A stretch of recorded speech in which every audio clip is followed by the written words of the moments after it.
3030.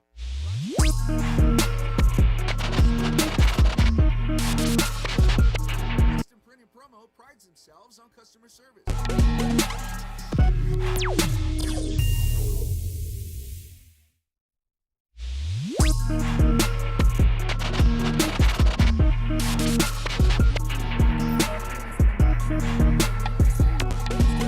On I-40, especially near the course interchange, but overall traffic is running smooth.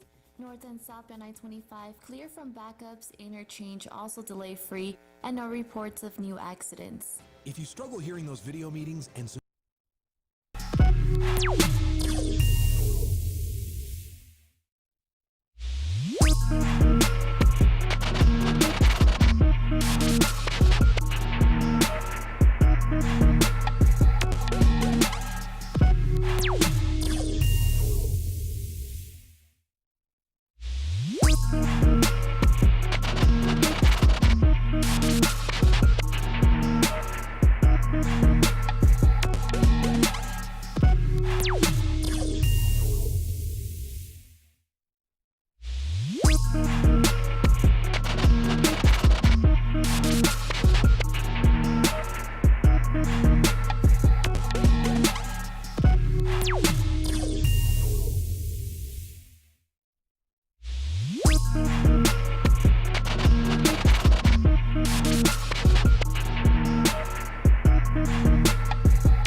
visits. You joining the Zoom call? Schedule their well visit now. Brought to you by Merck. If you could what? $10 tastemaker.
winners. We don't have one yet.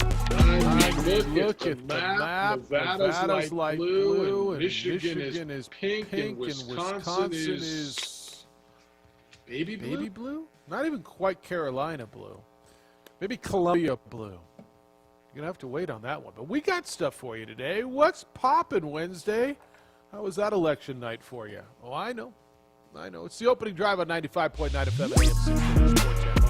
Jeff Siembieda, JJ Buck, Mike is at Radio Ranch, making sure that we are on the air for you. How you living, boys? How was the night? It was an interesting night. What a two gentlemen. Good morning. Yeah, buddy. You all right? You make it through? It was an interesting night. And we don't know anything yet, JJ. We know that it's really, really close, and watch a number. It's going to probably come down to Pennsylvania, huh? Look at us, political analysts. Go ahead. You can. Mark Ronchetti can run for Senate and almost win. Then we could break down the damn election, no? Kidding. Well, all I know is Wisconsin is on hold and postponed for now, or that might just be their football team. But we'll see what the results hold. Today, in the coming days, a lot of people use their right to vote. Got to count them. Yep, probably coming days, and it looks like Pennsylvania is going to be, and those early votes and how they count them and when they count them is going to be what it is. We got a lot for you on the sports side today. 505-246-0610 is how to get in today.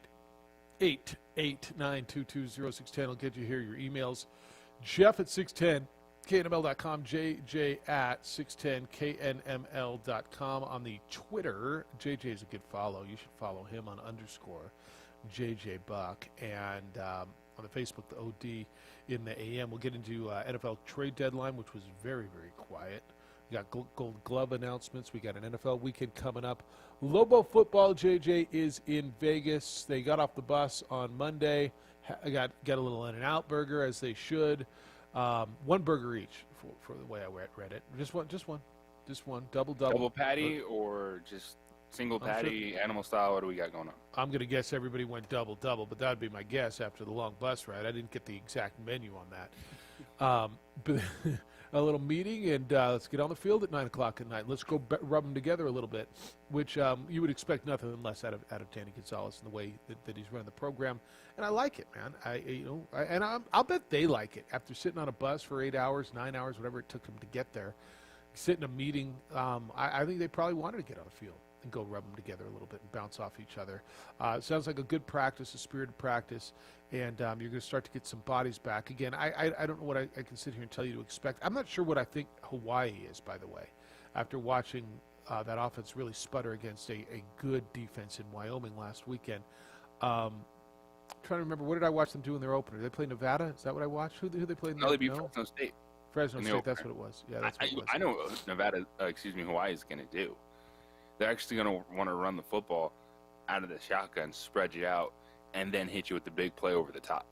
So they're a team that is definitely going to test the discipline of this Lobo defense, assignment football. They had 323 yards rushing in that opener. Wyoming is in the conversation for best defense in this conference.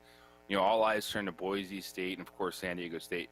Wyoming is in that conversation, potentially could be the best defense because you look at what they did in week one. Yeah, they gave up 37 points in an overtime game, but they survived and created turnovers when their starting quarterback left in the first quarter, and they just dominated Hawaii, who, by the way, Hawaii is a team that they have a first-year head coach because their coach and program was good.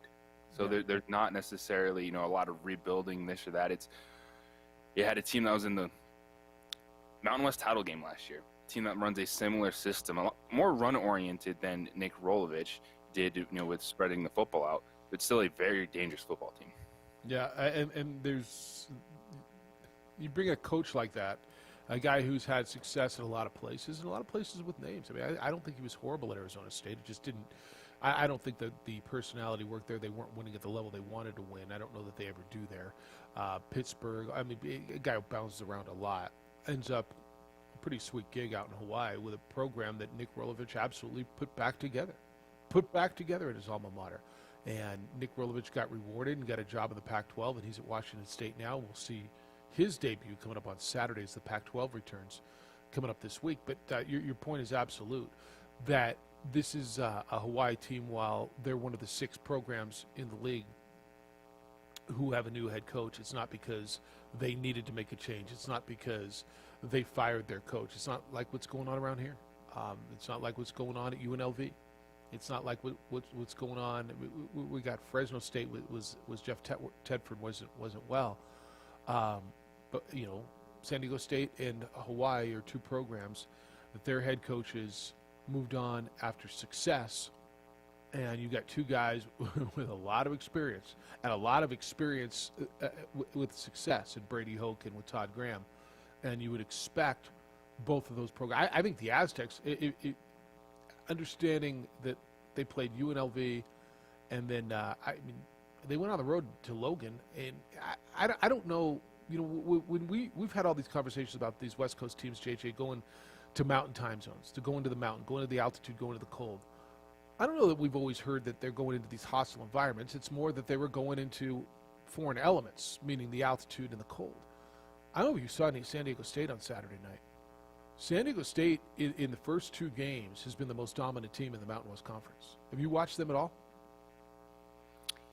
I have, and you're right about that. There's no doubt on Friday night, if we kind of go into the element question, that Hawaii was beaten physically and they were froze. Like, they did not handle Wyoming well. And then you go San Diego State. Didn't seem like the conditions were as bitter, but no problem, man. It wasn't even a point of conversation. You know who the stronger team on that field was, and it was the Aztecs. Yeah, no, they gave up 7 points there. I think they gave up 7 in the first game to UNLV, and at halftime UNLV had 25 yards in offense. San Diego State is loaded at running back. They got 5 of them. They got a quarterback who actually they look like they can do whatever they want offensively. Granted, we'll get a really good feel this week for San Diego State, because it's going to be a whole nother world. Is I think when they play San Jose State on Friday night. But you get a feel with the Aztecs, and defensively they're going to be what they are. Those are Rocky Long's guys, and Brady Hoke is a defensive guy. Brady Hoke, remember, was the head coach when Rocky went there. Brady went to Michigan. Rocky took over for a decade, brought Brady Hoke back.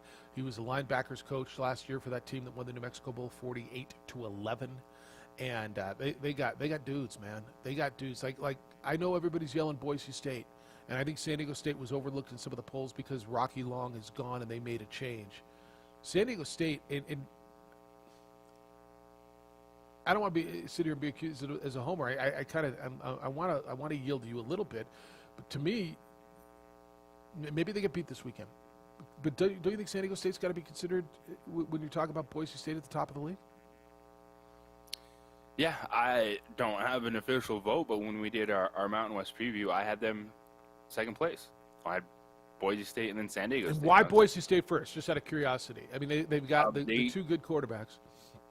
I think I was more confident in what they were bringing back offensively, and knew they were going to play good defense. And I think the Aztecs play better defense, but when you have the combination of a good defense in Boise State and explosive offense, I had them at 1, and it was just kind of, I want to see, like, I expect San Diego State to run the football. I expect them to be good defensively, but there were a little more turnover overall as a program, so that's why I had them a whole 1 spot behind Boise State. But I'm right there with you. I think that is still a team to beat in this conference, and with the way that it sets up this year, no divisions, it still could be a Mountain versus a West team, but it's both those teams have challenges. You look at BYU playing Boise State this week, and San Diego State, we'll see them in a couple weeks along with their Mountain West opponents.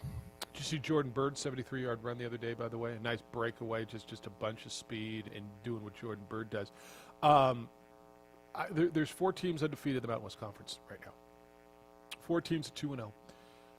It's the Aztecs and Boise State Broncos. San Jose State, who will play San Diego State this weekend, and then Nevada is 2-0 also. And Nevada had that first game where they escaped. They just got through Wyoming in Reno. And then we'll see, what the quarterback can do, because I'm looking. They've got in 2 games 3 running backs over 100 yards. And Jordan Bell's had 113, but he had the 1 run for 73 yards. Jordan Bird's only had 4 attempts. as good as he was in the bowl game last year, and Chase Jasmine was their guy. He's only got 5 attempts.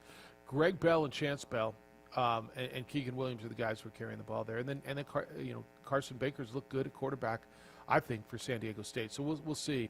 Lobos don't get to see him, but you get to on Friday night if you want. I think that's the game of the week in the league. San Diego State, San Jose State, as well as San Jose State is playing. All right, 505-246-0610, 888-922-0610. Your emails come in, Jeff at 610knml.com, JJ at 610knml.com. Talk more college football when we get back. We got the big Notre Dame-Clemson game coming up this weekend. What's that going to mean? DJ Uiagalelei. Have you got that down yet? Say Uiagalelei. Uiagalelei. Uiagalelei. Agalele. Uiagalelei. Uiagalelei. Yeah, you got it. It's a tough one. Yeah, it's a 6-syllable name you got to call if you're calling play-by-play. I'm gonna guess that's the is that the Sunday night game or the Saturday night game? Is that the Fowler and Herb Street game? And that's a lot of Uiagalelei back to throw. Uiagalelei keeps it. DJ. NBC game, I believe. Is it an NBC? Oh, it's a Notre Dame home game. Notre Dame home game. Yeah. So they get to keep their TV package. Yeah, and that's part of that. All right, it's the opening drive. Jeff, JJ, Micah, on 95.9 FM and AM 610, the Sports Animal.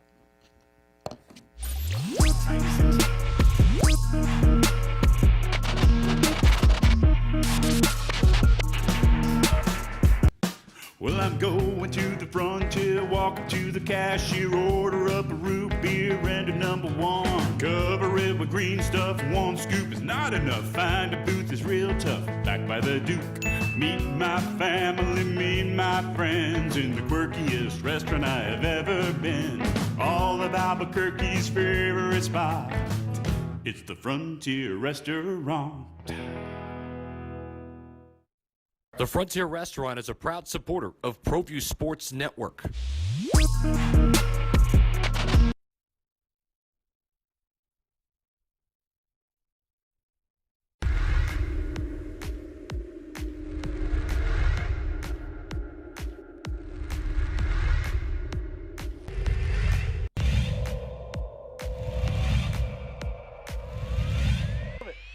Let's see if Melfi can cash it in.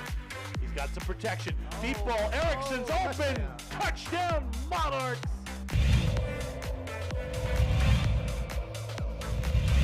Second and 10. Smith looking, and he's going to fire over the middle, and he's got his guy, and it's another big play. Walking away for a touchdown, Tristan Altier. They're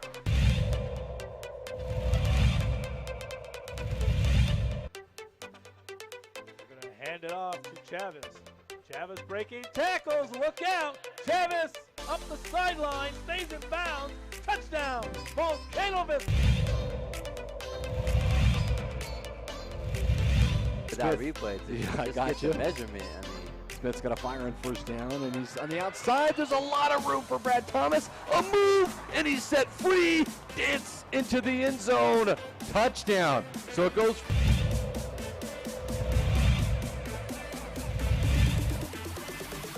He'll run with it. Stumbling. Gets down into the end zone. And looking to throw it. And he throws it in the end zone. Caught! First and 10 from the 11. And spin move for Smith. Push the B button. Dance into the end zone.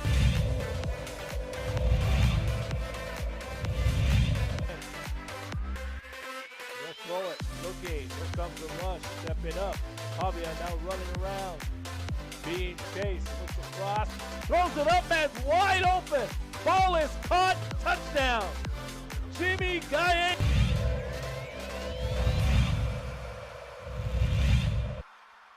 Chavez dropping, looking, stepping up. He's going to run. He's got a lot of green in front of him. To the end zone. Touchdown. Rio Rancho, Isaiah Chavez. Chavez set. He's going to run with it again and dives and...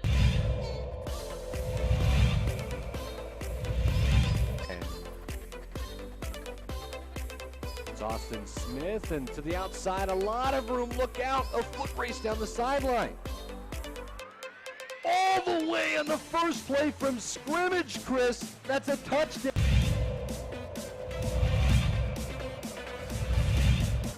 Scrambling. And great hit. He bounces off outside. Got some daylight at the 20, the 10, the 5. What an incredible run.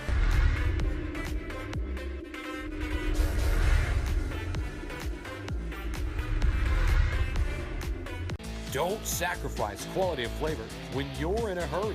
Golden Pride offers ribs, fried chicken, green and red chili breakfast burritos, and Frontier Cinnabons.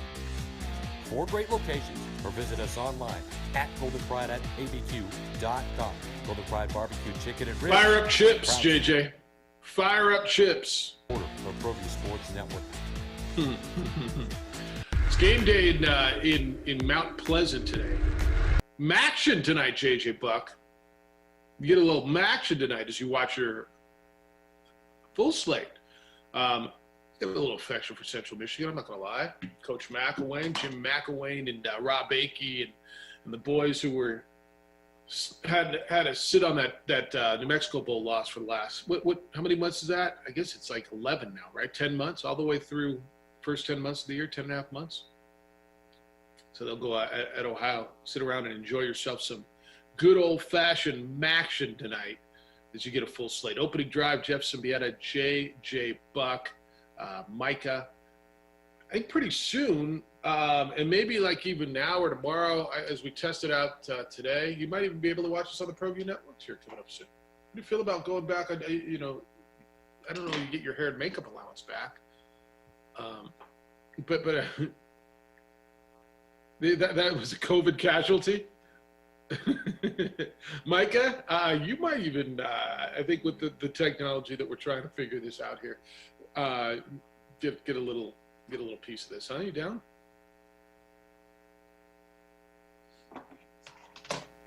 I'm well aware of that. What's your point? What's your point, man? At some point I got to cut my hair. Like I cut it 2 days ago.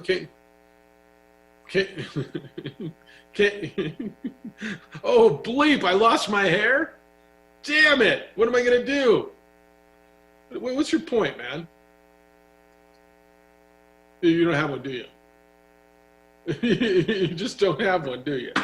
That's what I thought. All right, 505-246-0610, 888-922-0610. Emails will come in this morning as they always do. Jeff at 610knml.com. JJ at 610knml.com. I'm feeling a little bit more tolerant today, boys.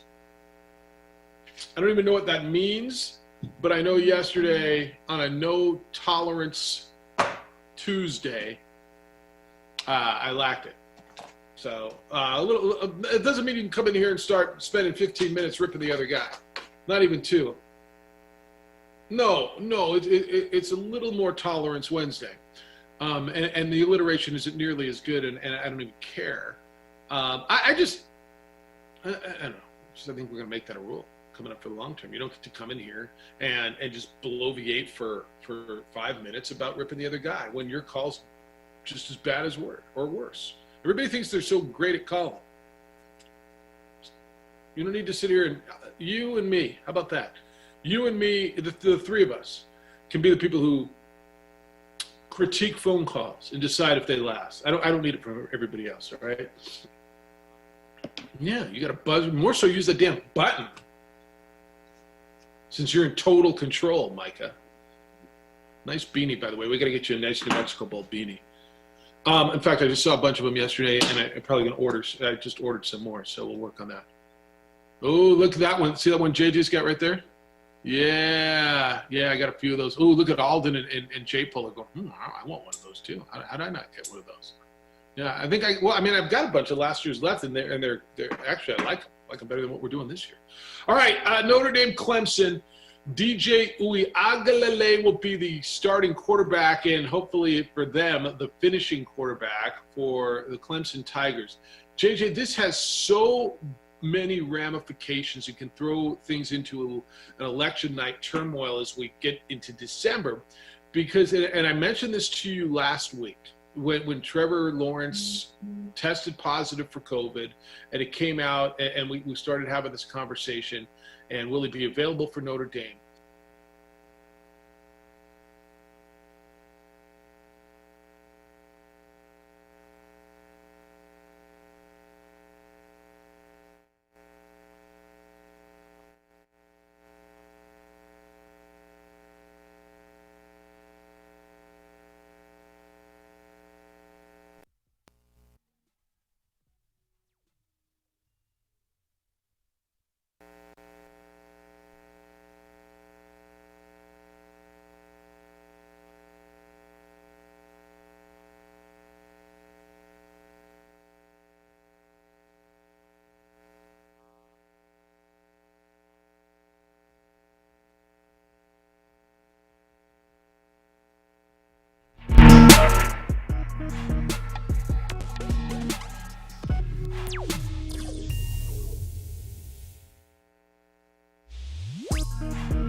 Clemson beating Notre Dame in the championship game, because all you're left with is looking at Pac-12, and it is one of those teams' resumes going to be strong enough this season. So it's a statement game for Notre Dame, even without Trevor Lawrence, but I don't think it's an elimination game for either, with the potential of a matchup in an ACC championship game. You buying Clemson as a 5.5 point favorite?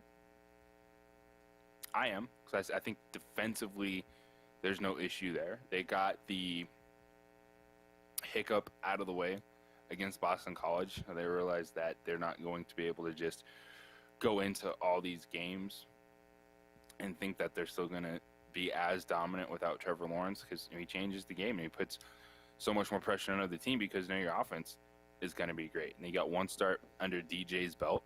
So I'm buying in a Clemson, and because Notre Dame, I think, is going to struggle to score on Saturday. I'm gonna tell you that Notre Dame's better than Boston College defensively too, and Notre Dame or Clemson struggled certainly in the first half. So you think they figured it out in the second half, that DJ Uiagalelei, I'm just going to say it as much as I can, that DJ Uiagalelei figured it out, and that because they were able to come back and squeak out that victory, that you got a lot of confidence in him to move the ball against Notre Dame. I do. I think it was a big moment where he had to get that start under his belt. He had to go through those warts, I think, as a team, feeling that pressure, having to come back in the second half, knowing things aren't just going to always be that easy for you. I do think there's a lot Clemson can take from that game, because Notre Dame was a team that is good. I'm not 100% in on. To your point, I think they're better defensively than what Clemson has seen so far. So, yeah, this is the best team overall. But other than their helmets are really shiny, Notre Dame is all talk and all hype until they actually beat somebody. They are really shiny. I mean, they're really shiny. And I don't even know where they get their paint with, like, the little glitter in it and who does it. And the guy who touches it up, I'll bet they got a bunch of, like student managers who do that. It's really shiny. All right, Boise State is a 3-point dog at home on the blue against Brigham Young this weekend. I don't know how good Boise State is, but I look at a 7-0 BYU team. 7-0. Like, who's played 7 games? And I have no idea how good they are either, because we went through their schedule the other day, and you can beat up on UTSA in Western Kentucky. You can beat up on Conference USA in the Sun Belt all you want, not even the top end of it. And I just don't know that I believe in BYU, but I haven't seen enough Boise State. They beat Utah State, who seems to be down. How about Utah State had to start out with the Aztecs and Broncos? And then who'd Boise State open up with? Air Force. Who'd they beat in Air Force? Oh, they beat them last week. And Air Force put up some points after really struggling at San Jose State, right? I think Boise State's going to beat BYU this weekend and end that whole BYU conversation. Don't you? I do. I understand how BYU can be favored, because it's a totally different ballgame when there's no one in the stands. It's that environment goes away. It almost becomes a neutral site game in a sense inside an empty stadium. And BYU has legit playmakers. Zach Wilson. isn't the most polished quarterback, but he can make most of the throws down the field. He has two guys on the outside in Romney and Milne that are big-time playmakers. They got two running backs that they really like.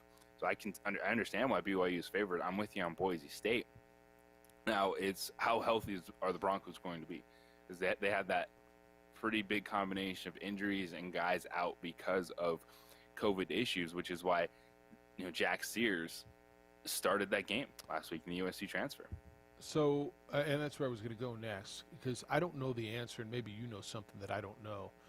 Where do they end up at quarterback? They love Bachmeier, and he played as a freshman last year, and he was terrific. Bachmeier did not play last week. Jack Sears is the transfer quarterback from USC, who, if you recall, last December, it was bowl week, it's the early signing period, signed with San Diego State. And I remember Jeff Horton up in the hospitality suite during bowl week was fired up. He had a quarterback that he was going to be able to do things. Jeff Horton's the offensive coordinator for San Diego State, or was at the time, and had a toy, and he was all pumped. And then with the coaching change and everything else, and I remember Rocky told me, you let him enroll in school on January 20, whatever it was, and then he'll feel good about it. Sears opted out of that and went to Boise State. I think they've got two solid quarterbacks, JJ. I don't know which way they go, and honestly, I don't know which way is the best way to go. Sears, something tells me I think Sears might have more upside than Bachmeier, but Bachmeier's looked really good for them at times. It's a wonderful problem to have. It's a whole lot different than, is it B.R. Holbrook or Cole Gauchi every week? If if you're going, is it Jack Sears or Hank Bachmeier? I think they still have Bachmeier as their starting quarterback, but know that Sears is the guy they expected him to be. So I don't think Bachmeier has lost his job yet, but it could get interesting if he struggles in a tight game or they have a slow start. There's no margin for error, and there's not when you're a group of 5 team trying to climb that ladder, especially when you look at a team like Cincinnati that has already built themselves a very nice cushion as the team to beat, outside the group of 5, looking at a New Year's Six bowl. So I think Bachmeier is their guy, but to your point, it is a lot closer because now they have that confidence in him, seeing him in a game, in which they had to respond. Air Force got out to a quick start, had an early lead, and so it was a big second quarter and big second half for them. And it was 49-20, 49-30? 49-30, yeah, 49-30. Air Force, they moved the ball, so they needed a lot out of that offense, and they saw it Saturday night. Air Force ran for 415 yards against against Boise State the other day. They ran for 415 yards.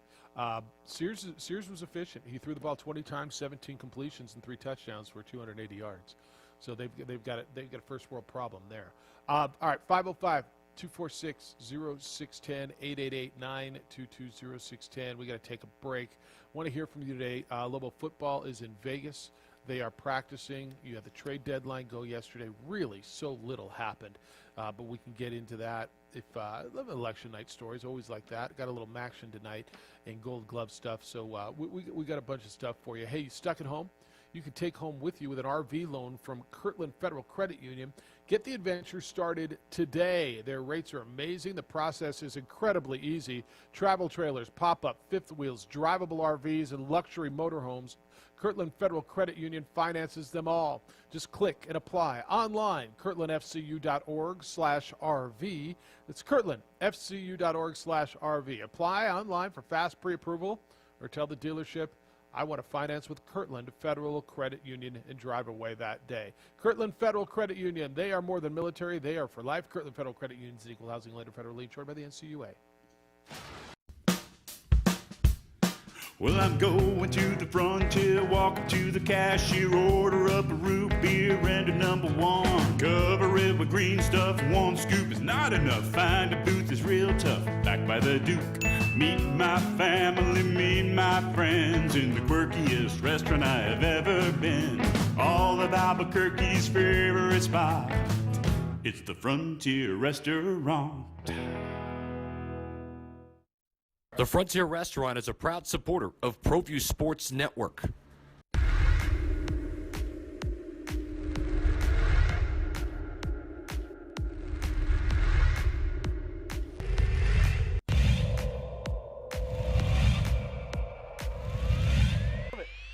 Let's see if Melfi can cash protection. Deep ball. Erickson's open. Touchdown, Monarchs.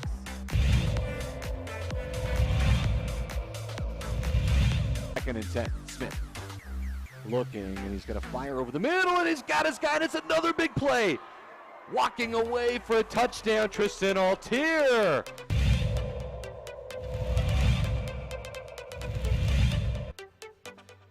They're going to hand it off to Chavez. Chavez breaking tackles. Look out. Chavez up the sideline. Stays in bounds. Touchdown. Volcanovic. That replay, I got you. Measurement. I mean, Smith's got a fire on first down, and he's on the outside. There's a lot of room for Brad Thomas. A move, and he's set free. Dance into the end zone. Touchdown. So it goes.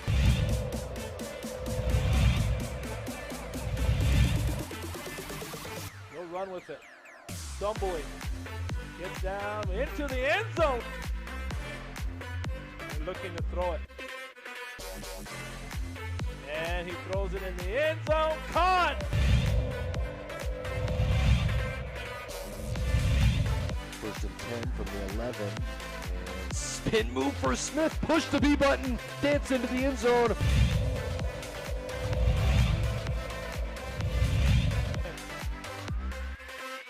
throw it. Looking. Here comes the rush. Stepping up. Javier now running around. Being chased. Looks across. Throws it up. Man's wide open. Ball is caught. Touchdown. Siembieda.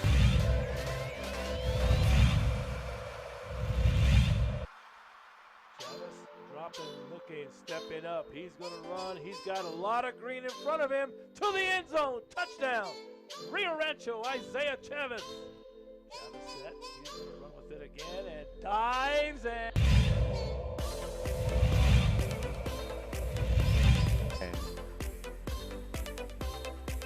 It's Austin Smith, and to the outside, a lot of room. Look out, a foot race down the sideline. All the way on the first play from scrimmage, Chris. That's a touchdown.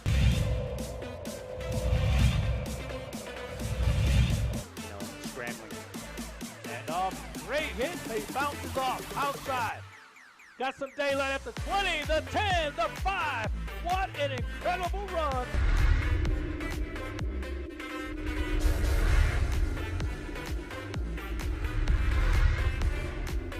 Don't sacrifice quality and flavor when you're in a hurry. Golden Pride offers ribs, fried chicken, green and red chili breakfast burritos, and Frontier Cinnabons. 4 great locations, or visit us online at goldenpride@abq.com. Golden Pride Barbecue Chicken and Ribs. Good drive, good y'all. We got TV.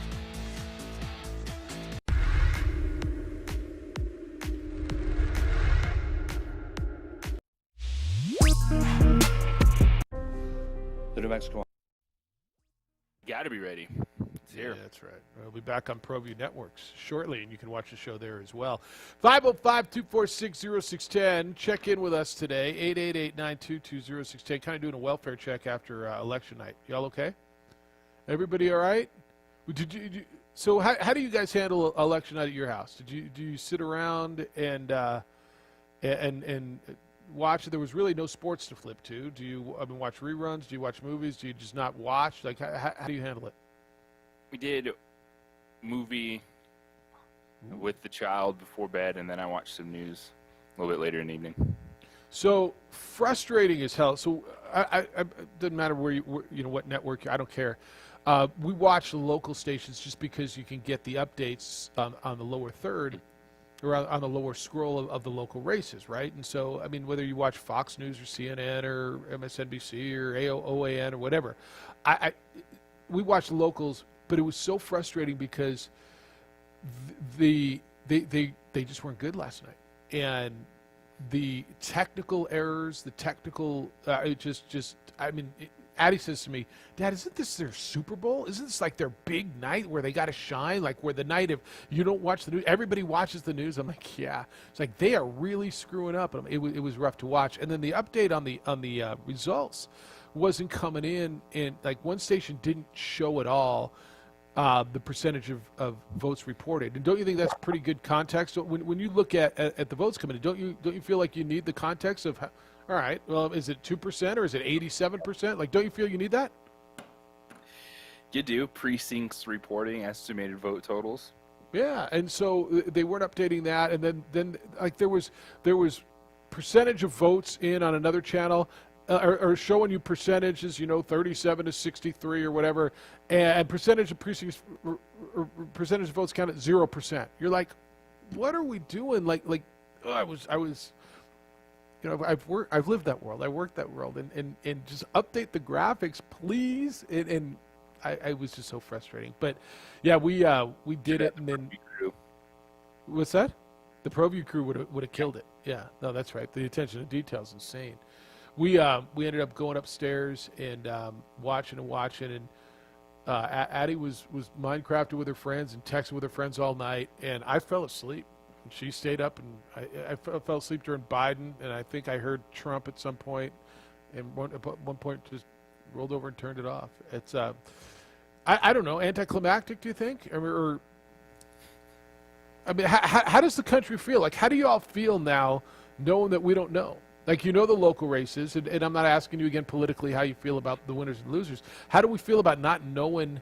Because for me, you're just sitting in this limbo with this anxiety, waiting to see what's going to happen.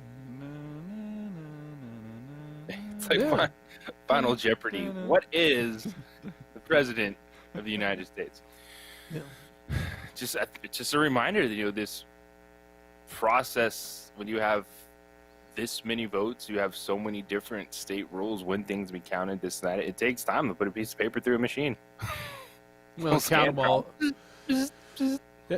And I guess with every state having different policies on their counting, so it would make sense to me to count, to get a start on it, and as votes come in, I guess it would be hard to keep the issue is keeping the results or the running tallies quiet so they don't influence. But wouldn't it make sense? You're getting them early. Let's count these early so then we can count the ones that come in and be done on election day. But I know there's a lot of states who count the absentee ballots, the mail-ins, which came in huge numbers. They count them last, and so here we are. Be respectful. Be mindful of that poor man or woman that's sitting back there, just one for Biden, one for Trump, two for Biden, two for Trump. Oh, I can't tell this one. Yeah. Wait, I can't tell. Was I 77 or so? One. Let's start over again. Two. Yeah. Let's start over again. Hey, come here. Which one's this? Is that? Did they fully circle in the circle? I think this is purple. We got to throw this one out. Oh, I see a little white. They didn't fully. It says fully fill in the circle. Yeah. At least we're past hanging chads, hopefully, right? That's certainly on the mail-ins we are, right? Did you vote mail? How'd you vote? Did you go early vote? Yeah. My confidence in a timely mail-in ballot was received, so good job. Yeah, we filled out it because this trips me out. I don't know if it'll trip you out. Next presidential election, Addie votes. Like it's crazy. That trips me out. It does. Yeah, right. And she's super politically aware. Always has been. She was, 8. She decided she was going to be president. I think she's kind of rethought that and thought better of it since. But we went through the ballot, and theoretically, this was the first time she voted. I let her fill in some of the races, and here, fill this one. You want to do this? Yeah. And she's bubbling in. Did I get it all? Yeah. No, here you go. So, yeah, it's crazy though that's going to be her first one. Then we dropped it off at a site. We didn't put it in the mail. We went to a voting site, and they got their little boxes and dropped it in there. Micah, how'd you vote? Did you vote in person or by mail, or what'd you do? Mail in for Colorado. Yeah, you're still a Colorado guy? Yeah. Yep. So I got my mail-in ballot and sent it a couple weeks ago to make sure it'd get in on time. All right, your Senate seat flipped up there. It went from red to blue. Hickenlooper was a winner for the Senate up there. Ben Ray Lujan won the Senate seat that was open here in New Mexico. Deb Holland and Teresa Ledger Fernandez, and it looks like Yvette Harrell down south. She flipped that seat from blue to red down south. So yeah, we're all waiting. I mean, over under Thursday afternoon. You think we know? I'm going to go over. Yeah. And people, I think the later we go, people are going to lose their mind, and the rhetoric's going to start. You know, the conspiracy theories have already started, and they're still in the election, and let it play. And I mean, you know what would solve all this, Jeff? What would that be? 8-team playoff. 8-team playoff. Explain to me how it would solve all that. I'm not sure I understand. 18 college football playoff. I don't think I understand. Feel better about more things in our life. No, help me. Conference champions, getting into wild card. Oh, you're the best group of 5 team. 18 college football playoff, and we'd just be happier. We'd just all be happier. No, I don't know that we would. I just don't know that we would.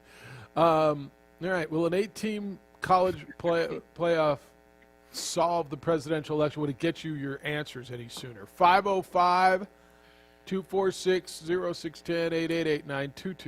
888-922-0610. Emails, Jeff at 610knml.com or JJ at 610knml.com. You can find us on the Twitter. Well, us is really JJ at _JJ Bucket on the Facebook, the OD in the AM. Hit a little NFL when we get back on the opening drive on 95.9 FM and AM 610, the Sports Animal.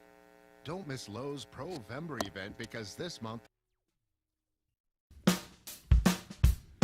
Well, I'm going to the frontier, walking to the cashier, order up a root beer and a number 1. Cover it with green stuff, 1 scoop is not enough. Find a booth is real tough, back by the Duke. Meet my family, meet my friends in the quirkiest restaurant I have ever been. All of Albuquerque's favorite spot, it's the Frontier Restaurant. The Frontier Restaurant is a proud supporter of ProView Sports Network.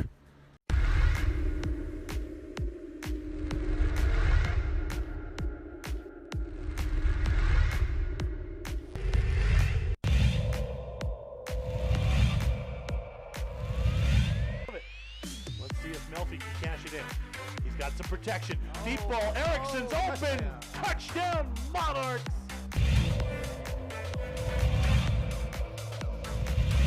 Second and 10. Smith looking, and he's going to fire over the middle, and he's got his guy, and it's another big play. Walking away for a touchdown, Tristan Altier. They're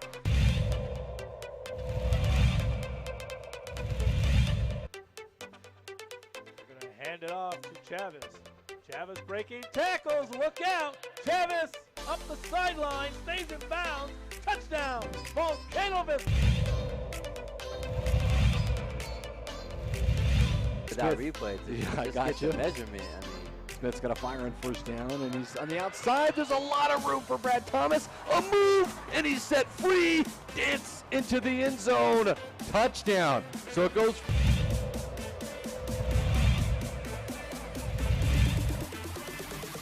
He'll run with it. Stumbling. Gets down into the end zone. And looking to throw it. And he throws it in the end zone. Caught! First and 10 from the 11. And spin move for Smith. Push the B button. Dance into the end zone.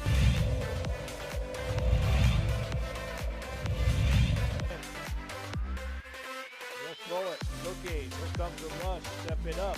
Pavia now running around. Being chased. Looks across.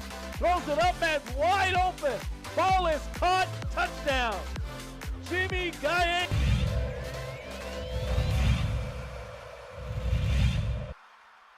Chavez dropping, looking, stepping up. He's going to run. He's got a lot of green in front of him. To the end zone. Touchdown. Rio Rancho, Isaiah Chavez. Chavez set. He's going to run with it again and dives and...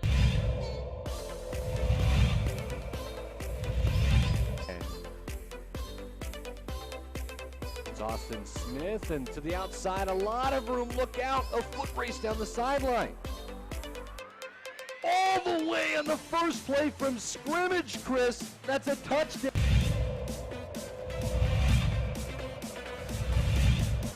Scrambling. And off, great hit. He bounces off outside. Got some daylight at the 20, the 10, the 5. What an incredible run!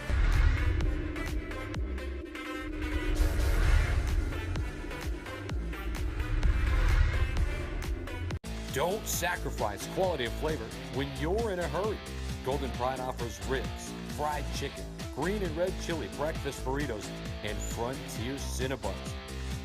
4 great locations, or visit us online at goldenpride@abq.com. Golden Pride Barbecue Chicken and Ribs, proud supporter of ProView Sports Network.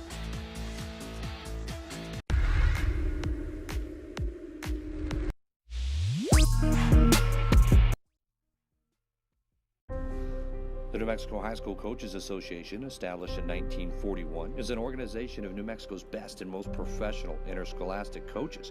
Coaches across work daily to help our student athletes excel in the classroom, on the field of play, and in our communities. Students that participate in interscholastic activities attain higher grades, higher graduation rates, and higher wages.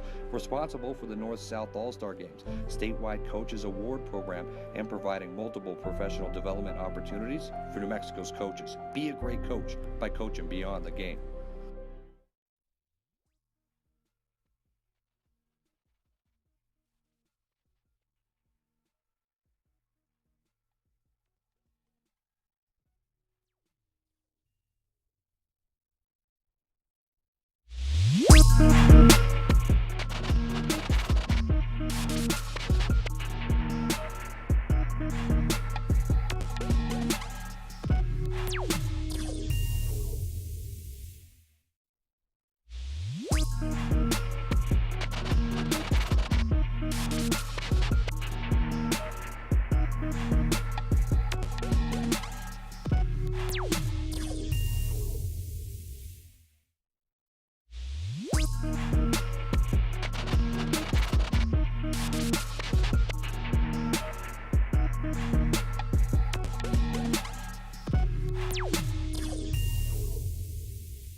Otto driving. They're going to count it.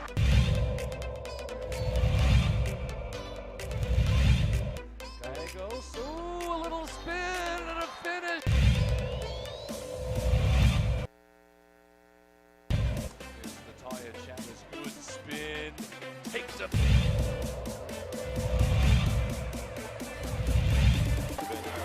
Ramos. Nice jump stop through the.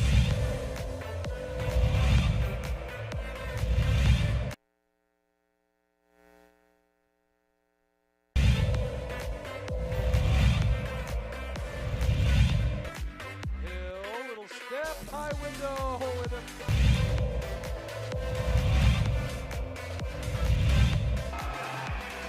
Got the second. In the middle. Here we go. 3.9. It's Cooper's going to run with it. Cooper's going to swing it out to Lowry. Lowry. Portillo couldn't get it off, and Clovis goes in. It's waved off. He did not get it off in time. Portillo.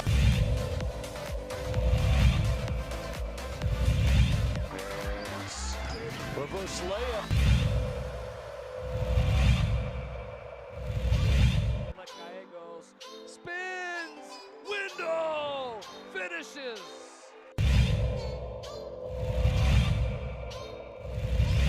There's a run coming from lazy pass. Here comes Crawford. It might be showtime.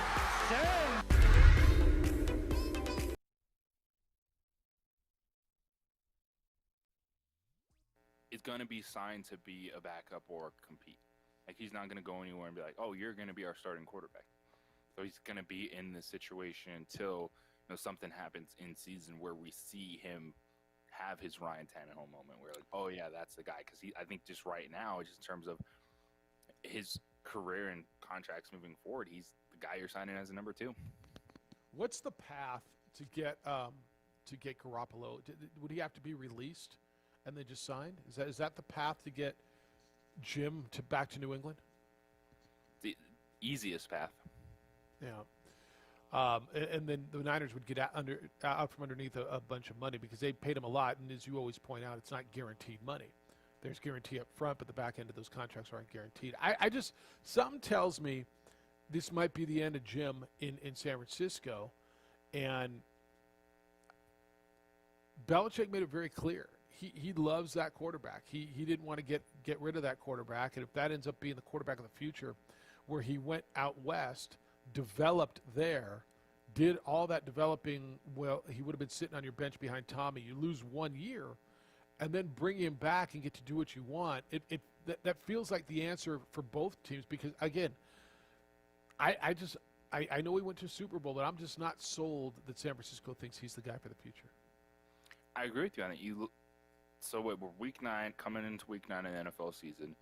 They say he could be out up to 6 weeks with his new injury. He's done. So you're not going to see Jim Garoppolo on the field again. And if San Francisco is at a place where they are still competing for a wild card, that means whoever's playing quarterback is doing okay. So I don't think we see Jim Garoppolo. And I'm with you. I think this is the end of him in San Francisco because he went from Jimmy G to Jim Garoppolo. And when you go back to Jim Garoppolo, your time's up. Yeah, sorry, Jim. But maybe Jim works with Bill. Jim and Bill back together again. All right, 505-246-0610. I'd love your thoughts. I know there's Niner fans out there. Where are you with this? I mean, he was your guy. He took you to a Super Bowl. You had a lead in the fourth quarter of a Super Bowl with Jim Garoppolo. My gut's telling me he's gone next year, and I think New England finds a way to try to make that happen. I don't know if that's good or bad for them. I think that's where Bill Belichick would want to go. And then as we play musical quarterbacks next year, Jets are trending towards Trevor Lawrence. What does that mean for Sam Darnold? I think it's a great home for him in San Francisco. 505-246-0610, 888-922-0610. It's the opening drive. Jeff Siembieda, J.J. Buck, and Micah on 95.9 FM and AM 610, the Sports Animal.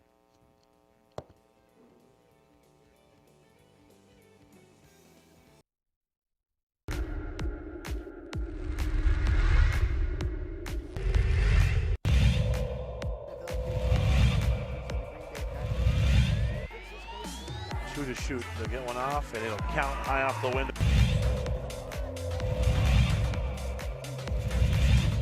Oh my gosh. There's a long three. Boom. Bang.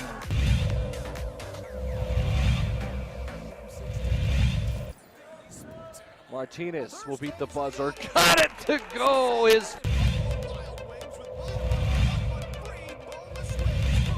Bork's driving kick. Three's in the air. It's good.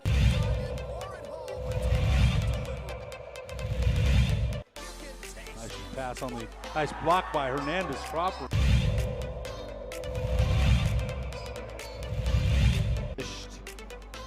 And Brown in the transition.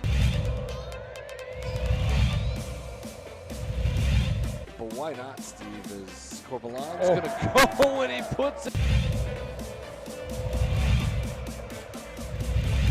away. And Corbalan wants to put it down. Here comes Screechers. Brown, you can't leave him alone. Put it down.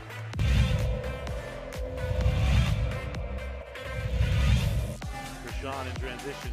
3-on-2. Gershon going to go all the way. Whoa, Morgan.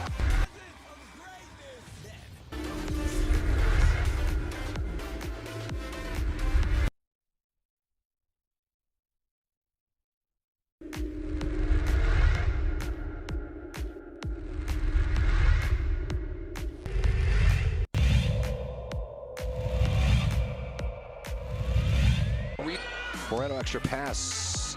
And Watson.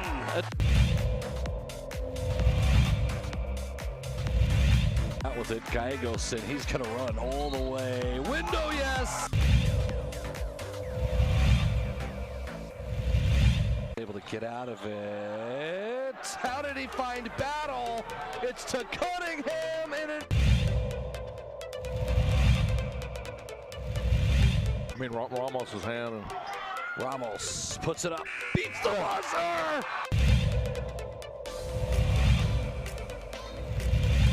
Boy, Jefferson wide open. Jefferson to Daraji! Into Watson with the jam!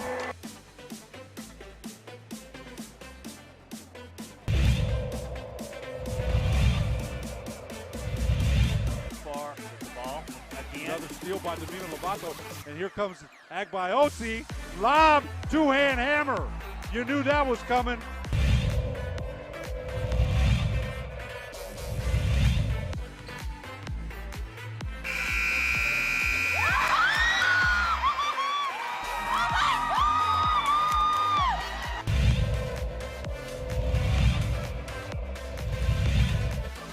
Network is all over the place. Heck about the lob to Agbaiosi, the one-hand hammer. Put up. And a drive from Parham.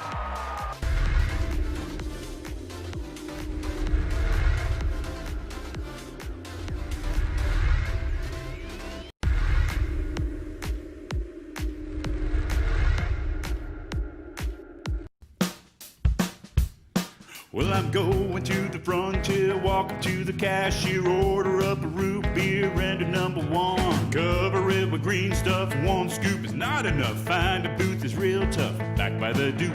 Meet my family, meet my friends in the quirkiest restaurant I have ever been. All of Albuquerque's favorite spot.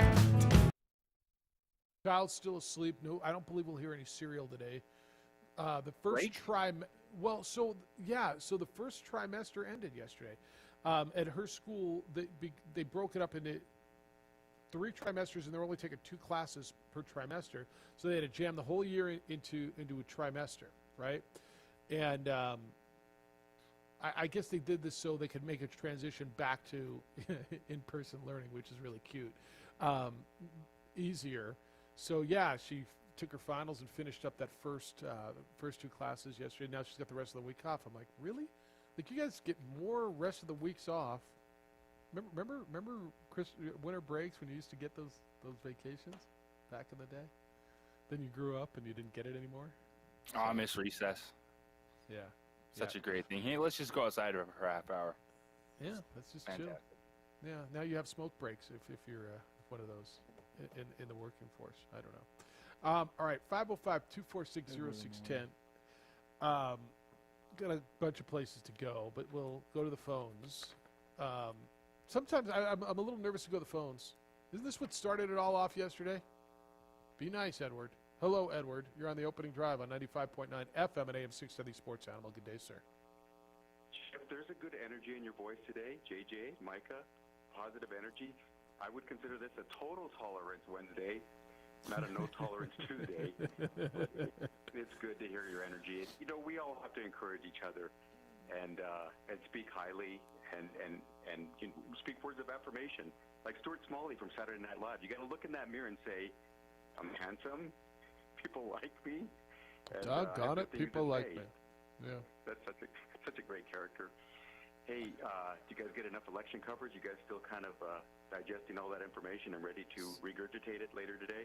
Not over yet, bro. We got a couple more days of this stuff to go through, and show me the little county up in the lake, and break down the demographics and how it's suburban women, or this is more minorities, and they voted early, and so they expect.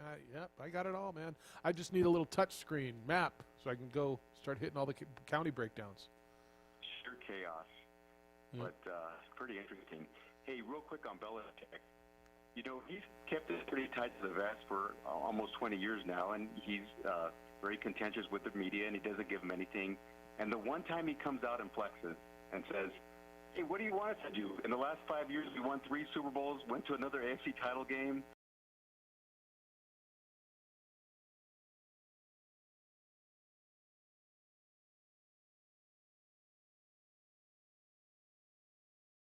They won 3, got to a 4th, and had unmeasurable success. So I think it's measurable. Kind of funny, actually. It's measurable. I think it's Edward, I used to say, and Jay, do you remember when I used to ask the question, would Lobo fans trade, a year where they're put on probation to get to the Sweet 16? And I think the answer is invariably yes, right? In sport, we see, even when they try to take your trophy away, no one cares. Absolutely. If you want to Reggie Bush it, you want to be John Calipari talking Memphis days, UMass days, you do that in a heartbeat. That's right. Hey, if the Lobos went to the Sweet 16, the motor vehicle department would print license plates, brand new license plates that everybody would go out and buy. That's a great point. Hey, this whole election stuff, however people lay out, right? Whether you support our friend Mark Ronchetti with his 8-button suits, or the guy from northern New Mexico, Benny Ray Lujan, who looks like Vito from The Sopranos. He's a dead ringer for Vito. He's close. Whatever people support, we're still in this together. I want to briefly share, and this is my walk-up. I want to briefly share 31 words that I reiterated as a child that were written by Francis Bellamy in 1892. And I want to be very succinct and pointed on the last 9 words. I pledge allegiance to the flag of the United States of America and to the republic for which it stands, and here's the last 9 words, one nation under indivisible with liberty and justice for all. I just want to remind all our friends. Gentlemen, have a beautiful day. You as well. He added some words. You see that? Talk about flashback. It was like second period and I had to stand up. I don't know. Do they still do? Do they still do the Pledge of Allegiance in the schools? In the public schools, like do you still do that? I don't even know. But that was exactly. I mean, Michael, when you started school, elementary school, you're a lot more recent than certainly I am. Did you start every day with the Pledge of Allegiance? Yeah. Yeah. And I think Joseph, did you? Josh, did you guys all watching back there? I mean, you all did, right? Stand up. That's how. Look, all 4 of the ProView guys there. Joseph's there too. Do you know Joseph? We're all a bunch of little minions. Well, I mean, does that make you a minion? I don't know. It's how we started. I think it goes all the way until high school. So they still do it? I think you do elementary school. I think middle school they still do it, and then high school I can't remember ever doing it. I don't know. I never thought of it as being mini. I mean, you love your country. You're fortunate to be like Edward says all the time. We kind of hit the genetic lottery being born in this country. Could have been. There's a lot of places on the globe you could have been born. Could have been. Your life could be. And there's a lot of places that are. I think perspective is bad as you might think. Sometimes it is here, and sometimes it is. I'm not gonna tell you it's perfect. I'm gonna guess, and I haven't lived in Nicaragua or El Salvador or Iraq or Turkey or pick your spot. I haven't lived any of those places. I guess from what I understand, it's a hell of a lot better here. That's why those people want to come here. 505-246-0610, 888-922-0610. All right, JJ, we're going to – somehow we never got to the University of Arizona when they got hit with the basketball allegations. But did you see this? This is a Pac-12 school. This is Pac-12 money. This is a very affluent and active alumni base. They announced, 2 days ago, they're eliminating 21 full-time positions and 15 previously frozen positions from their athletic department to overcome financial difficulties from COVID. So it's a reorganization plan. They're going to cut their spending, or at least their plan is to cut their spending, by $30 million this fiscal year. Just for a little bit of perspective, the UNM athletic budget is about $38 million total. They're going to cut their budget by about $30 million. They've got and again, I love giving you this perspective, because if UNM is down $100,000 or $1 million, and I get it's not good, but people here lose their freaking minds and tell me how incompetent the people over there must be. The athletic department of Arizona faces a projected. Have you seen the story? If not, I'll ask you to guess. No.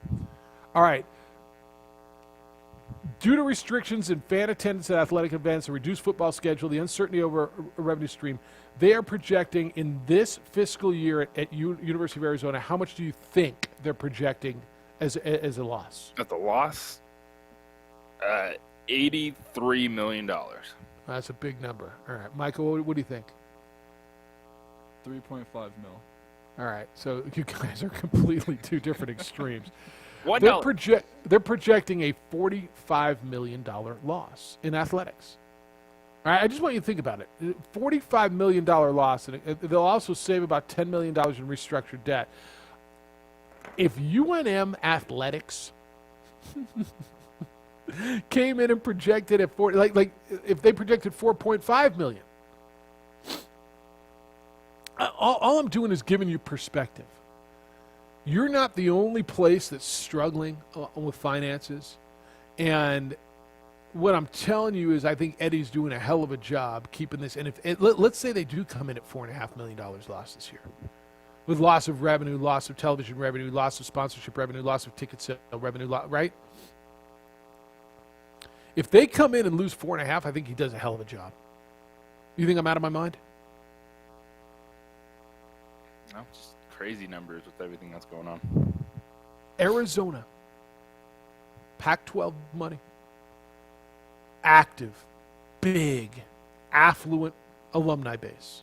Arizona, $45 million. They just cut 21 full-time jobs in their athletic department. Why you got to play these football games? That's why they're trying to play football. And even then, here we are. So, why does it matter? Why are we playing football? I don't know. Do people like to eat? They like to have a job? This is where I tell you, why are they opening clothing stores? Why are they opening any non-essential businesses? Why, if you're going to tell me non-essential businesses can open, and they should, this is a business too. Well, the kids aren't getting paid. There's a lot of money in this business. And this is why. I did ask the question, by the way, why New Mexico is the only state in the country that can't have events. I can give you the answer when we get back. 505-246-0610 if you want to get in. It's the opening drive. Jeff, JJ, and Micah on 95.9 FM and AM 610, the Sports Animal. Walgreens has always been there to make caring for your health. Going to the frontier. walk up to the cashier, order up a root beer and a number one. Cover it with green stuff, one scoop is not enough. Find a booth that's real tough, back by the Duke. Meet my family, meet my friends in the quirkiest restaurant I have ever been. All of Albuquerque's favorite spot, it's the Frontier Restaurant. The Frontier Restaurant is a proud supporter of ProView Sports Network.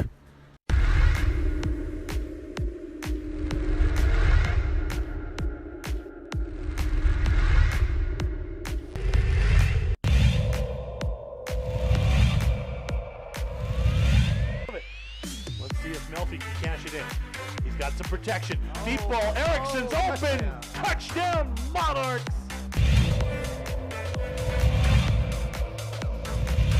Second and 10. Smith looking, and he's going to fire over the middle, and he's got his guy, and it's another big play. Walking away for a touchdown, Tristan Altier.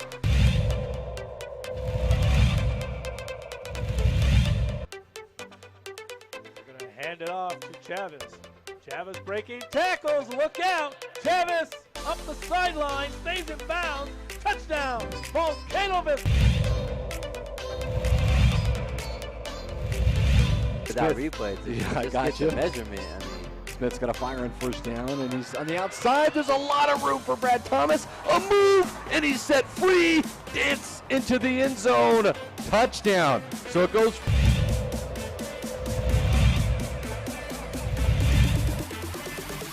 He'll run with it.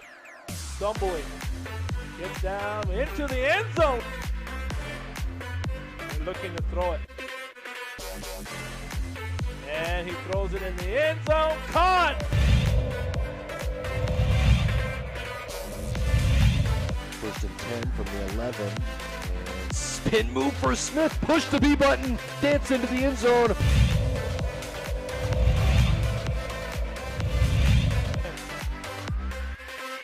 throw it. Looking. Here comes the rush. Stepping up. Javier now running around. Being chased. Looks across. Throws it up. Man's wide open. Ball is caught. Touchdown. Jimmy Gaye.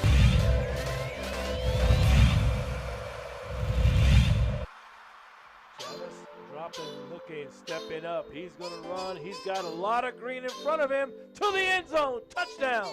Rio Rancho, Isaiah Chavez. Chavez set. He's going to run with it again and dives and...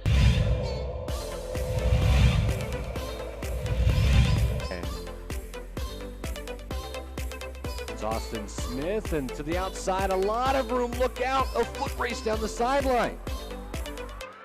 All the way on the first play from scrimmage, Chris. That's a touchdown.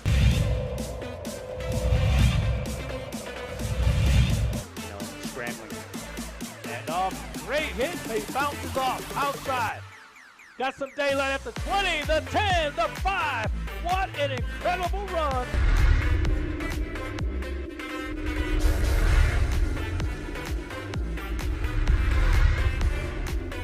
Don't sacrifice quality of flavor when you're in a hurry. Golden Pride offers ribs, fried chicken, green and red chili breakfast burritos, and Frontier Cinnabons.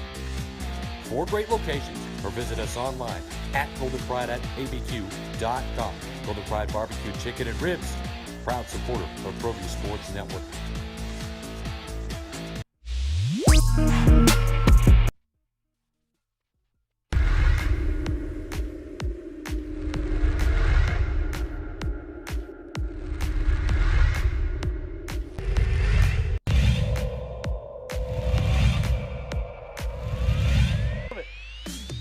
Melfi can cash it in. He's got some protection. Deep ball. Erickson's open. Touchdown, Monarchs.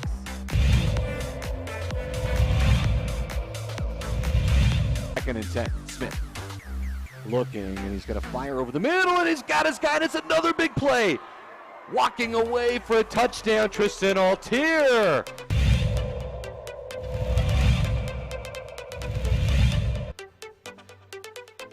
Hand it off to Chavez.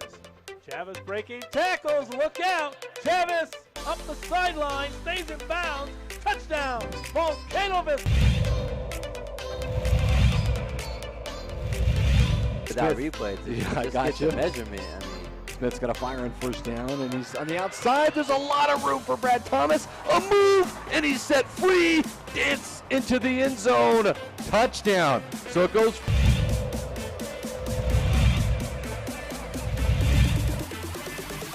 He'll run with it. Stumbling. Gets down into the end zone. And looking to throw it. And he throws it in the end zone. Caught! First and 10 from the 11. And spin move for Smith. Push the B button. Dance into the end zone. He'll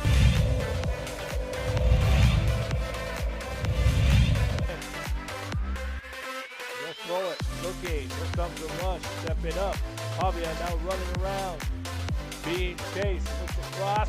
Throws it up. Man's wide open. Ball is caught. Quarterback's going to go 1-2 in the draft this year. I mean, is it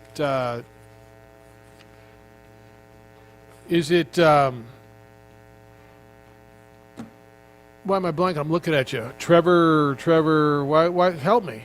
Trevor Lawrence? Trevor Lawrence. Thank you. Golly, and Justin Fields. Is that Giants Jacksonville? Trevor Lawrence, Justin Fields, 1-2? And then we're going to have the big, as we get there and go through combines and we pick them apart, is it going to be, is Justin Fields better than Trevor Lawrence? We're going to have the Drew Bledsoe, Rick Meyer debate, or the Ryan Leaf, Peyton Manning debate as we go through? I think Trevor Lawrence is solidly number one. As we sit here on November 4th, he is. Yeah, but you know how these things go. As we start getting, and Mel Kiper picks them apart, and the longer you pick these guys apart, well, did you see that one throw he made against Boston College back, and and he's got to get better at he threw an interception. But I'm just telling you, man, I sat through Rick Meyer, Drew Bledsoe. Mm-hmm. There was a real debate whether it was Peyton Manning or Ryan Leaf. How'd that work out? I think if you're looking at the Giants and Jacksonville 1-2, we're going quarterback 1-2, aren't we? I'm sorry, the Jets and Jacksonville. Yeah. I think Trevor Lawrence is solidly number one. Justin Fields is a very good number two, but I don't think there's going to be a debate who's number one. Who's the next quarterback on the board? That's a great question. There's not like a third guy. Last year was unique because you had Burrow, Herbert, and Tua. And even with the injury, still saw Tua go 5th overall. They're saying Zach Wilson from BYU. Yeah, he's an older quarterback too. Okay. Hey, look, BYU quarterbacks have had success in the league. I mean, Steve Young, Jim McMahon, Trey Lance. So okay, who's yeah. Trey Lance? Forgot about who's him. Trey Lance? The guy from North Dakota State that played the one game. Played year. one game. Yeah. That one. I haven't seen him enough. I watched a little bit of him against Ben DiNucci, right? Didn't they play in the championship game last year for the FCS? Carson Wentz is going to help him certainly because, there's a track record. You can go there. All right. It'll be interesting to see who's looking to draft quarterbacks, right? Mac Jones. Who's Mac Jones? Alabama. Oh yeah. If he goes out. All right.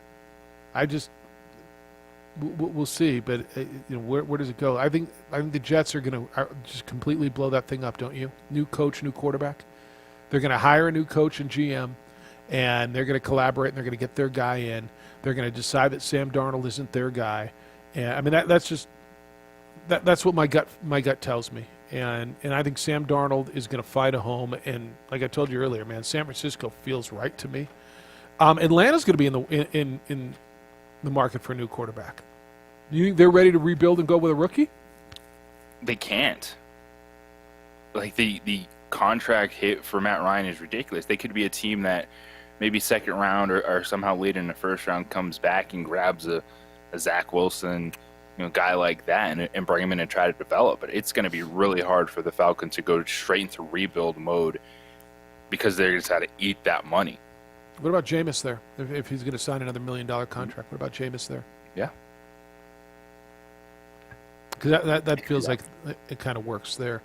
But yeah, it's somewhat nuts as I start and sit and look at it. All right, 505-246-0610, 888-922-0610. You get Maction tonight. A full slate. The whole MAC is in action tonight.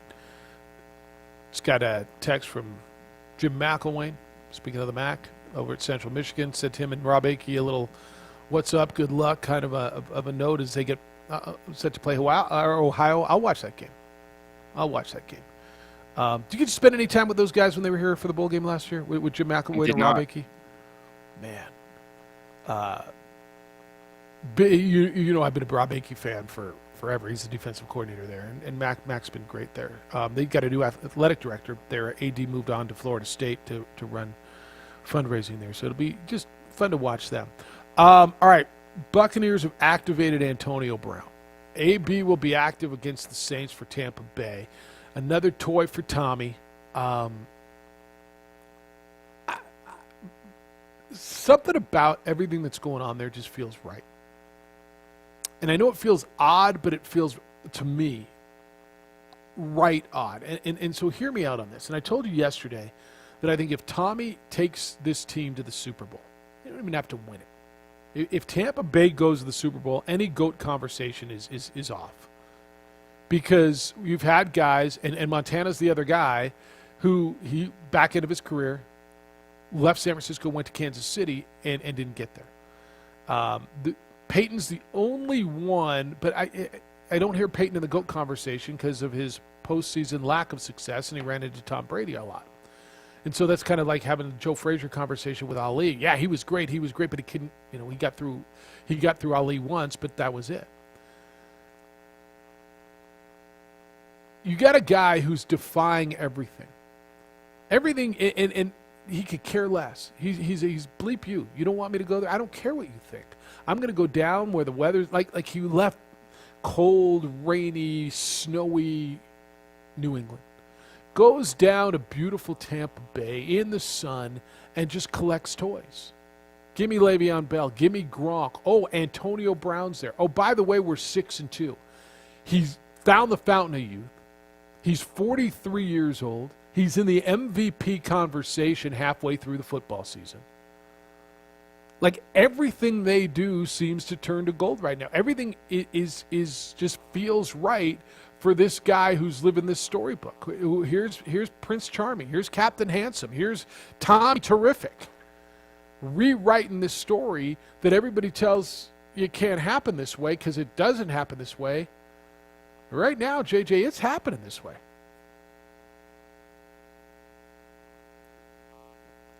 Do you feel like it's right? You're muted. I see your lips moving, but you're muted. Well, it's right because Antonio Brown's not going to destroy this team. Like the teams he was rumored to go to, Seattle, Tampa Bay, they don't need him. They're good. And I think that's a big piece to it.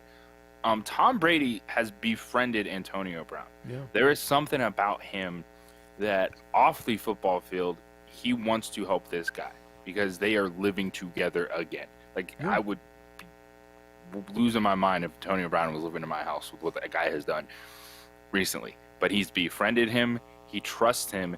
And so that relationship on the football field, we saw it. Even though it was just a moment in time, that's not going to be a problem. So I expect Antonio Brown to come in and play well right away.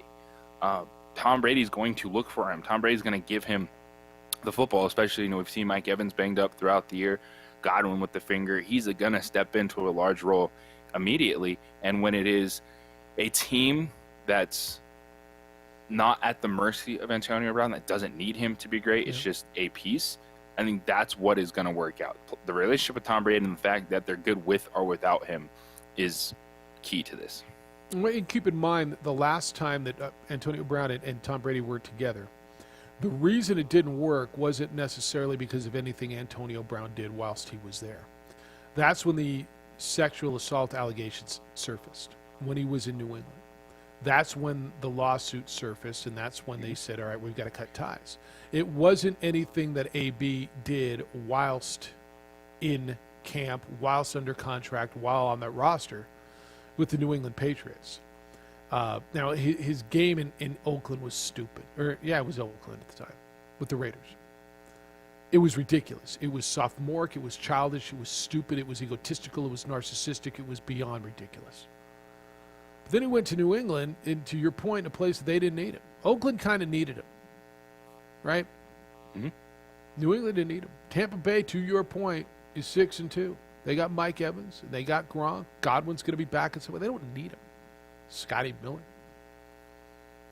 I think you're right. And I think the fact that Tommy has taken him into his home, it's his roommate, it's his boy, I think it works. I think it works in a crazy way.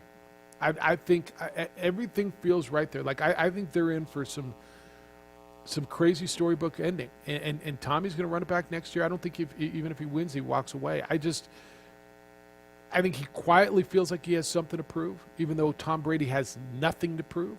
I think he quietly feels like, I'm going to do something that nobody else did. And nobody else, has won 6 rings. But nobody else has had that success and then at 40-plus taken another franchise and look, lifted this franchise. They were 7-9 last year. They've been bad. Lifted a franchise to another level. They're not there yet. They're not there yet. They're not there yet. But I think that's kind of, Tommy's got something to prove, and everything they're doing so far is working. Great ones always have something to prove. Whether we're talking Michael Jordan, LeBron James, in this case, Tom Brady, they're never going to be satisfied because they want to keep pushing that narrative. And Tom Brady has enough left in the tank where it's not a team that's winning in spite of Tom Brady. They're not just saying, hey, just don't turn over the football. They are where they are offensively because of him. And the Antonio Brown stuff, Bruce Arians has punted on it. He does have a court date in December to That's right. finalize, figure out what all these allegations with that civil suit, where they go from here. So that's something that's on the table that you have to take into account. But, I think like you said, the relationship with Antonio Brown, Tom Brady, it's never been a question about on the field. It's about that guy away from the football field, which has got him in this situation. All right. 505-246-0610. I'd love your thoughts on that. I want your thoughts on what you think. Does Jim Garoppolo play again? Global football at Hawaii this weekend. Got some more NFL to get through as well. 246-0610. Harsh winter weather hit you last week like a ton of bricks, didn't it? It's coming more. It's not good to your vehicle either. Give your paint job the protection that it needs. Get a visit from On the Spot Auto Detailing. By hand, they will apply a wax that will protect your clear coat from the hard water stains, the sun damage, all of the elements. It's much better than that spray-on wax you get at the drive-through car washes. It washes away the first time it rains. And I did say a visit from On the Spot Auto Detailing, because what they do is come to you. I don't know where they are. Doesn't matter to me where they are. They know where I am. They come to the office, the house, wherever it is, whenever it is that's convenient for you, and they detail your vehicle inside and outside. When they're done, it looks, feels, smells like the day you took it off the lot. On the Spot Auto Detailing. Call them 505-859-2859. That's 505-859-2859, or go to otsdetailing.com. That earlier accident on Paseo and the river has been cleared, but expect leftover backups past course, also affecting traffic east on. Well, I'm going to the frontier, walking to the cashier, order up a root beer and a number one. Cover it with green stuff, one scoop is not enough. Find a booth is real tough, back by the Duke. Meet my family, meet my friends in the quirkiest restaurant I have ever been. All of Albuquerque's favorite spot, it's the Frontier Restaurant. The Frontier Restaurant is a proud supporter of ProView Sports Network.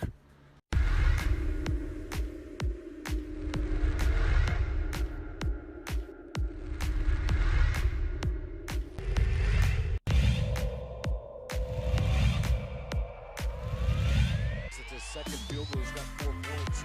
Watson, though, goes all the way.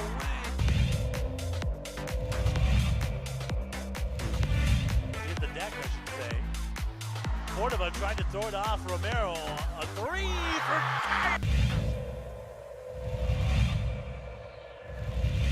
Set out to Jutapia. Nice move behind his back. It's a good...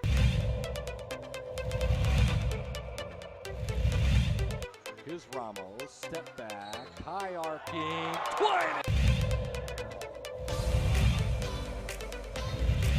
But he needed to get his legs back under him. Ooh, a little kick.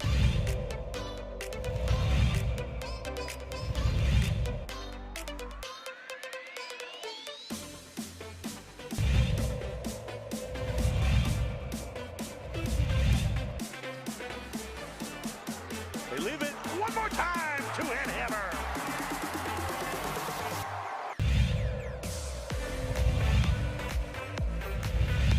Look at this. They're not going to score again. Look at this. Up top! Yes! And the finish for Akbayosi.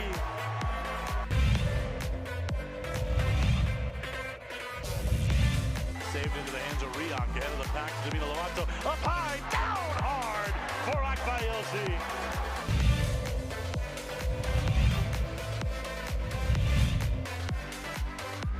Out of the corner, Casals, the 3-0, Katenge! Let me clean up the mess! He dropped out of the rafters for that one, Steve.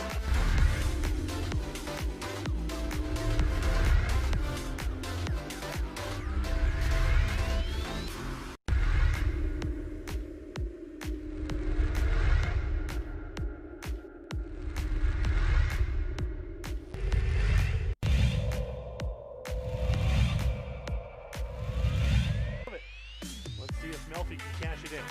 He's got some protection. Deep ball. Ericsson's open. Touchdown, Monarchs.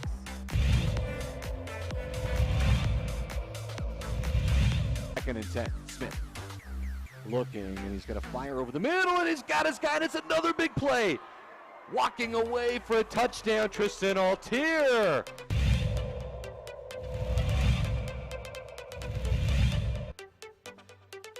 going to hand it off to Chavez. Chavez breaking tackles. Look out. Chavez up the sideline. Stays in bounds. Touchdown. Volcanovic. That replay, I got you. Measurement. I mean, Smith's got a fire on first down, and he's on the outside. There's a lot of room for Brad Thomas. A move, and he's set free. Dance into the end zone. Touchdown. So it goes.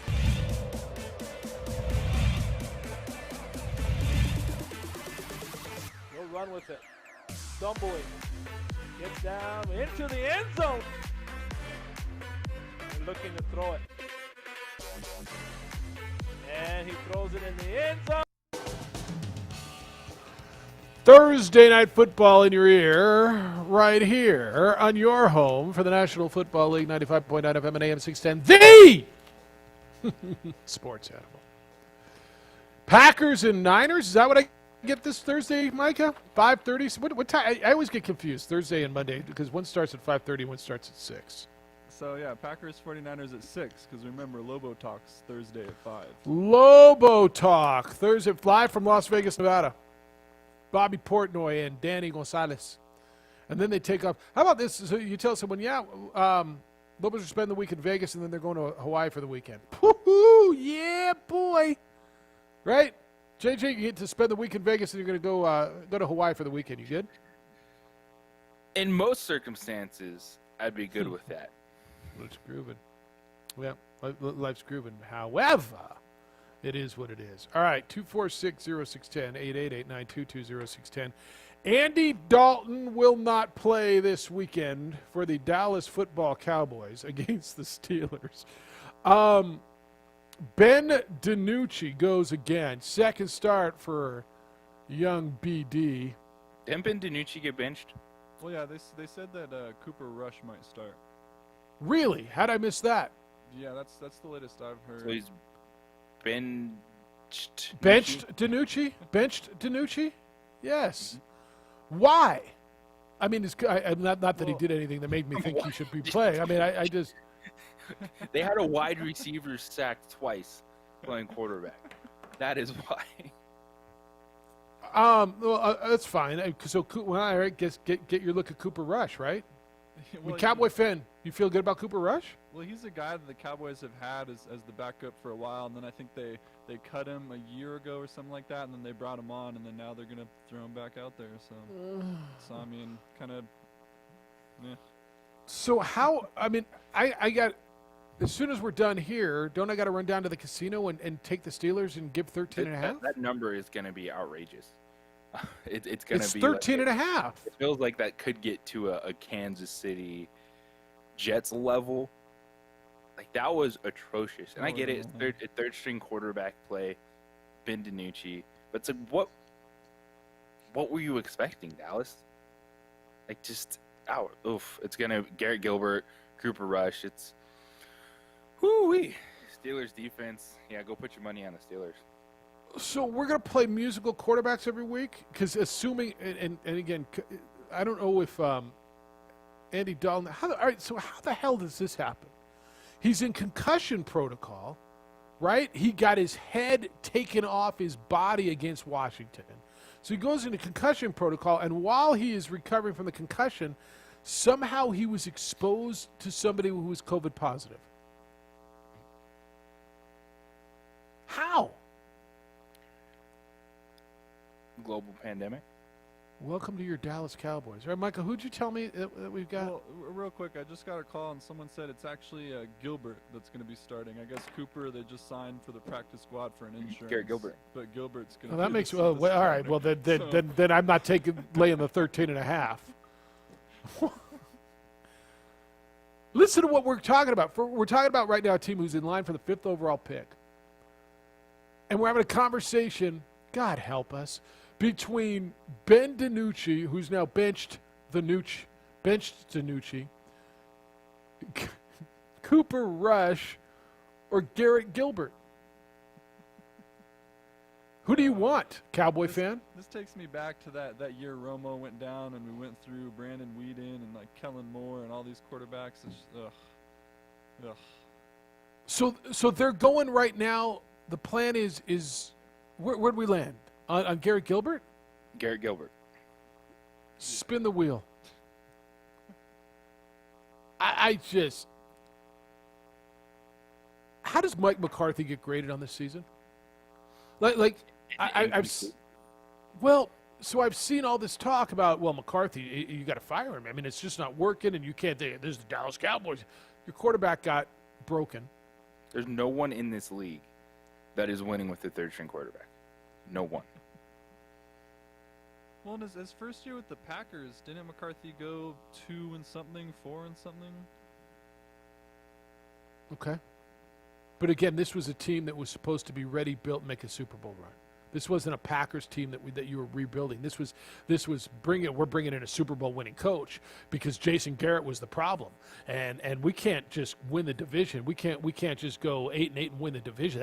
We're the Dallas Cowboys. That's not good enough for us. We're gonna get rid of that guy because he's the problem, and we're gonna bring in the Super Bowl winning coach. Now your quarterback got broken, your second quarterback got his head taken off. Now you're down to third, fourth. I mean, if they go to Garrett Gilbert, JJ, you tell me what's lower than third string? Is he 5th string? Like he was a guy that was just picked up. He was on the Broncos roster, wasn't he? 3 weeks ago when Drew Lock was out, wasn't he on the Broncos team? I don't think Garrett Gilbert was ever on the Broncos roster. Who was when you guys started? Driscoll, yeah, Blake Bortles. Oh, was it Blake Bortles? Blake Bortles is Garrett Gilbert to me. like there's no. Will you tell me the difference, please? Blake Bortles, Garrett Gilbert, Brandon Weeden. I don't know if we've ever seen them in a room together, so I don't think I could tell you the difference. I don't know the difference. But okay, if one was Dak, 2 was Dalton, then 3 was Micah. Was Cooper Rush DiNucci. the third string guy, or was it DiNucci? It was DiNucci. Yeah, DiNucci right. because they re-signed Rush, so that would make Gilbert the 4th, Rush the 5th.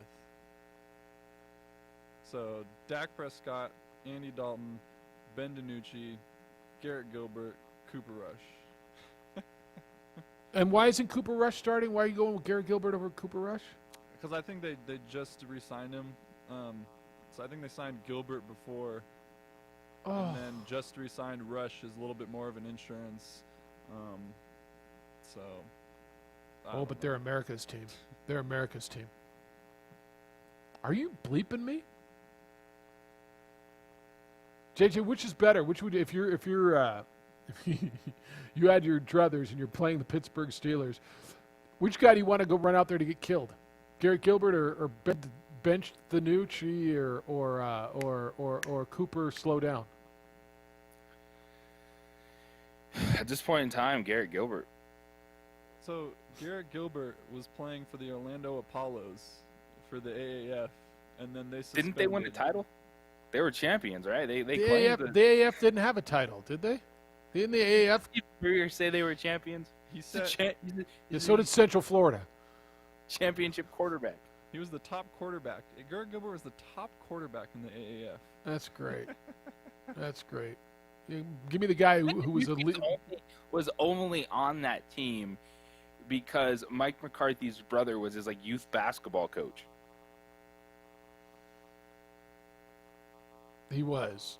Mike McCarthy's late brother was his youth basketball coach. That's absolutely correct. I don't know if that's the only reason. That's how he's on the Cowboys roster. Not because they thought he could throw a football.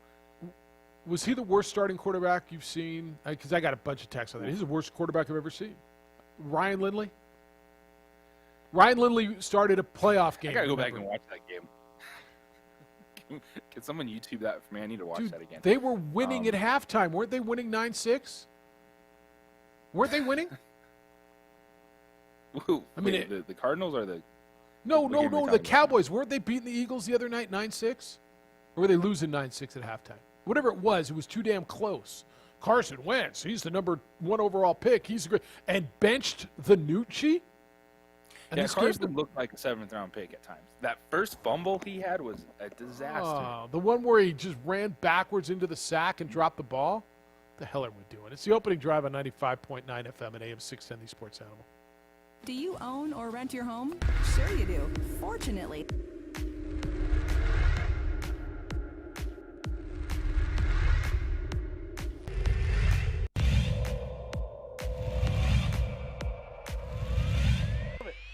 Let's see if Melfi can cash it in. He's got some protection. Deep ball. Erickson's open. Touchdown, Monarchs.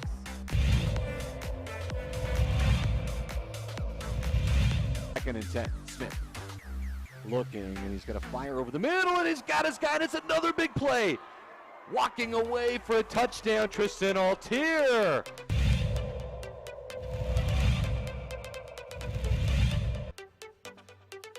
Going to hand it off to Chavez. Chavez breaking tackles. Look out. Chavez up the sideline. Stays in bounds. Touchdown. Volcanovic. That replay, I got you. Measurement. I mean, Smith's got a fire on first down, and he's on the outside. There's a lot of room for Brad Thomas. A move, and he's set free. Dance into the end zone. Touchdown. So it goes.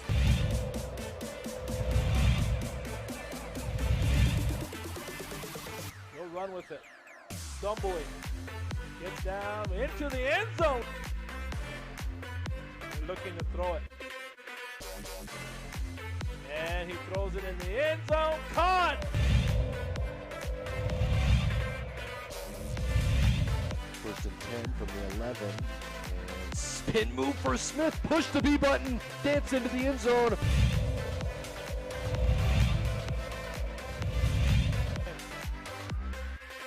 They'll throw it. Looking. Here comes the rush. Stepping up. Pavia now running around. Being chased. Looks across. Throws it up, man's wide open. Ball is caught. Touchdown. Jimmy Guyette.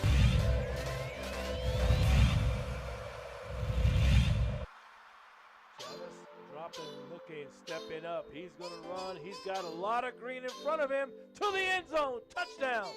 Rio Rancho, Isaiah Chavez. Chavez set. He's going to run with it again and dives and...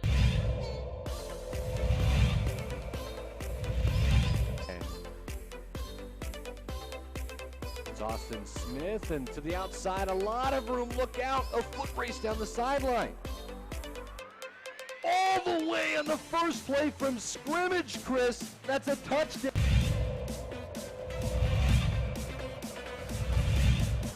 Scrambling. And off, great hit. He bounces off outside. Got some daylight at the 20, the 10, the 5. What an incredible run.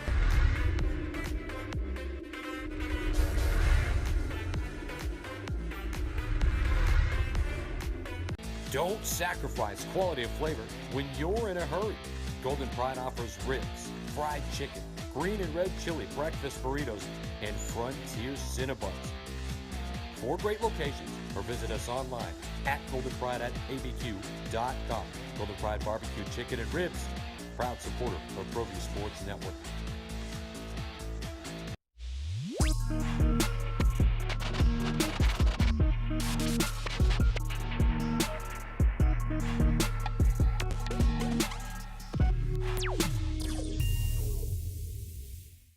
Yourself is a great way I to can't save hear some you. money.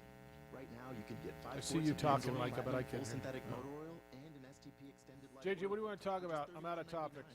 And What do you we've got? Even more ways to get it. Just The order online worst with our next day quarterbacks we've delivery or free same-day store pickup. Oh, Getting yeah, the job done benched just got easier. Danucci. Restrictions at AutoZone.com.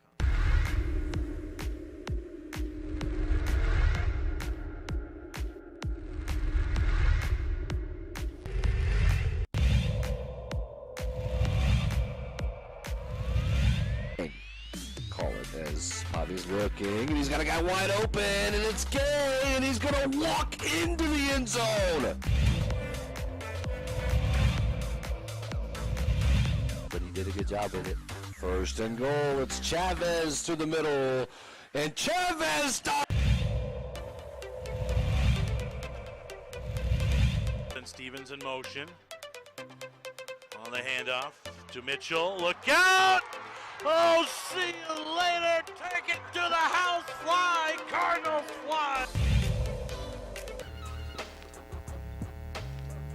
Opening Drive comes your way every morning right here on 95.9 FM and AM 610, the Sports Animal. Soon to be back on ProView Networks where you can watch the program. Alden, Josh, Jay Paul, working out the kinks, going through the boxes, the equipment, wearing their masks. Very responsible young men, JJ Buck. Good job. Broncos mask. That one that Josh is wearing. What's that one J Paul's wearing? He's going to move. Oh, another Broncos mask. I don't even know. Is that Krabs? What's he wearing on his face? I don't even know. All right. Who'd you tell me is on the phone, Micah? 505-246-0610. Howard, good morning, sir. You're on the Quan's Auto Care Hotline. Good day. Well, Jeff and JJ, this is Jerry Jones here, and I just want to take a minute to tell you that Brandon Whedon throws the prettiest football I've ever seen. Long night, Jerry. I know that's a weak Jerry Jones, but, you know, this is, what's his name, Garrett Gilbert? He was Mr. Football in the state of Texas, guys. Our worries are over. Yeah, that's right. Your worries are over. Yeah. Yeah, I've been up all night drinking, Jeff, listening to the election results, you know? They didn't change from about, 11 o'clock on, right? Once about 10:15 hit, you pretty much knew it was going to be a long few days. What'd you learn overnight? Oh, yeah. I fell asleep a little bit before 10, you know. It sailed out, but interesting race, and, you know, I still continue to feel like this is the calm before the storm in our United States, based on whoever wins the election. But you know, I don't want to talk politics. I want to talk about about Sanjay Gupta. I hope that you paid attention to his earlier commercial, gentlemen, because Jeff and JJ, you now have implemented martial law and No Tolerance Tuesday. Did you listen to Sanjay Gupta and hear the importance of a timeout? I did not. Well, if anybody listened to it, and I'm sure you listened to it, Sanjay Gupta suggested that timeouts work. They work. But you need to base them on the age of your child. So if you have a 5-year-old, you only put them in timeout for 5 minutes. If you have a 75-year-old, you put them in timeout for 75 minutes, a.k.a. less. So, anyway, I don't know. What do you call him Wednesday? Whoa, Wednesday or? Whoa, Wednesday. Whoa, Wednesday. So, you know, it's going to be an interesting couple of days to see the turnout of the elections. And I need to remind you guys, there's something that you're forgetting. Callan Moore played quarterback. I said that last week, man. Would they be better off putting Callan Moore in than Garrett Bortles or bench the Nooch? Yes. I'm telling you, man, that Callan Moore can play quarterback, and you know there's an advantage. You know, just pay him one salary. He's offensive coordinator. He's quarterback. You save a little bit of money. Then maybe you give Zeke an extension. You know, sign him to another ludicrous contract. He'd want more if he was going to get hit like that, and I don't blame him, by the way. Yeah. Well, after this call, I'm going to put myself in timeout, guys. Okay, so have a great game. You should. How long will it be, Howie? All right, 505-246-0610. Who'd you tell me next, Micah? David. David, good morning. You're on the Quan's Auto Care Hotline. Good day, sir. Hello, and a couple of things, kind of contrary to the point you're making before. On the idea that your fifth-string quarterback is bad, it just raises the question, which are your top one recruits, starters bad? Ultimately, it kind of puts in light how much of a crapshoot the quarterback position is from drafting on down. I say that because everybody wants the first-round draft pick on the 5, 3, 4-year duration to be good, but what usually is lacking therein is coaching development, in which case, if you're a star like the guy at San Diego, turn L.A., the traders that moved to Los Angeles, the kicker is you want the immediate success with no investment, no cost, no training, no development, no coaching, and ultimately all that's magnified with them becoming the star. And yesterday you were going on and on and on about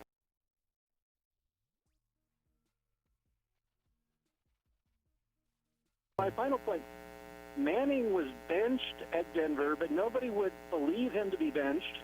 His stats were comparable to Osweiler's. Without Osweiler, Denver doesn't even get to that 1 seed. Manning's legend was solidified because the last game of that season against the Chargers, Manning comes in to then save the game. Denver fans say that the interceptions that Osweiler was throwing in that game, risking the 1 seed, weren't Osweiler's fault. But ironically, that very season, earlier on, when Manning said, I want to break these records against the Colts, which didn't happen, the next week they get their butts handed to them by the Chiefs, and the next Monday, Kubiak is saying, oh, he's hurt. And I'm like, okay, don't you talk to your trainers? I don't believe that. He was benched. The point is, nobody would admit that he was benched. He was benched, yeah. And then when Osweiler wasn't playing well, they went back to Manning and they went to the Super Bowl. Would they have won the Super Bowl with Osweiler? I don't know. I mean, nobody's saying Peyton went out and won it. They won because of him. He was a quarterback there. They won the Super Bowl, right? And last thing, an analyst was saying if Manning were to win the game against the Seahawks or whatever, would he be the best ever? An analyst said that the Manning Colts won the Super Bowl because of special teams and defense. No surprise, what happens when Manning is the best of all times, he gets his butt handed to them by the Seahawks. The next time he's appearing in the Super Bowl, he's getting a win despite his poor performance because of the defense. In which case, my final point, overarching all this, is if you're the star on your own without any development and you're okay, Brady and company, they narrowly beat by 2 points a bad team. If everybody was saying, okay, they lost to the Giants, how different would that game report have been? Because they narrowly, and all I right, by we're 2 points, they top of the hour break. David, I got to wrap it. They walked out with their butts handed. All right, I can't. 30 seconds. Top of the hour break. I can't. What'd you get out of that? What was the Peyton? No, you can tell me when we get back. It's the opening drive on 95.9 FM and AM 610, the Sports Animal. Get into the game with Garden Swartz Team Sales. They have everything you need, from screen printing, embroidery, and digital printing services, high school letterman jackets, and all high school and club uniforms and individual and team apparel with the most reliable brands like Speedline, Rollins, and Wilson. And don't forget to check out the latest F7 Shut helmet. It's all at Garden Swartz Team Sales. Give them a call, 505-884-1234. Garden Swartz Team Sales. Get in.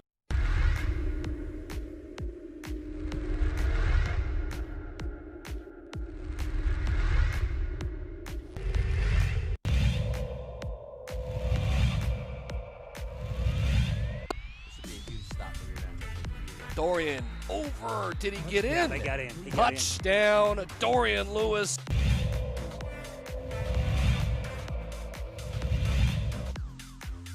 15 seconds to play. Benavides looking, still looking up the middle. It's intercepted. It's picked off by Freddie Anaya, and Roswell's season will end perfect.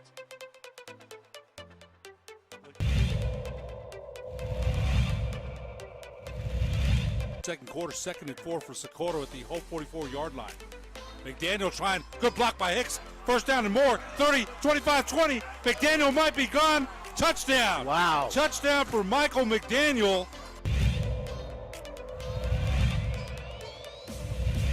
It's 40 seconds this year. It's not like 25 like it used to be. He laterals it back. What a play by Hightower. Pitch.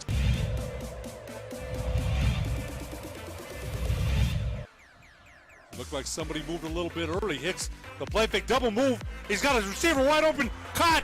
One man to beat. Touchdown. Touchdown to number 17, Nathaniel.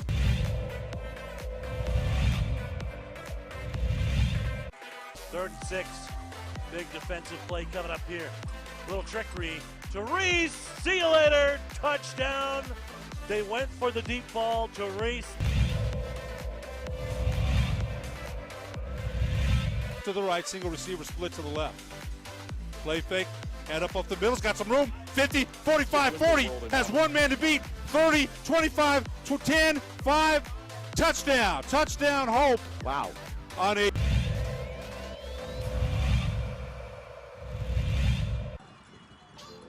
Option again, he'll keep it.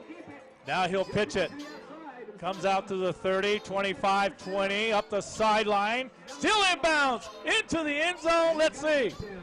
Touchdown. Touchdown, Portel. The outside, I'm running an out route. Davis in a play action, looking.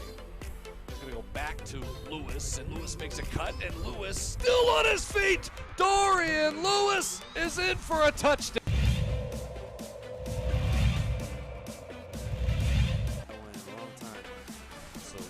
Back to tossing, he's got all day. It's one miss, and he's rolling. He's got a guy. Can he get it there? Davison to Luke Weissong. We told you he touchdown. Could spin that football, and that was a throw right there. I know he's got the wind at his back, but.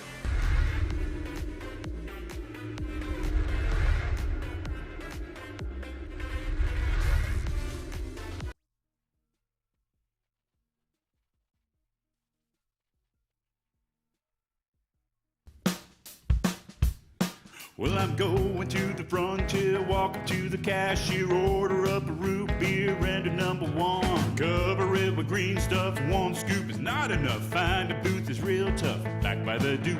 Meet my family, meet my friends in the quirkiest restaurant I have ever been. All of Albuquerque's favorite spot, it's the Frontier Restaurant. The Frontier Restaurant is a proud supporter of ProView Sports Network. The New Mexico High School Coaches Association, established in 1941, is an organization of New Mexico's best and most professional interscholastic coaches.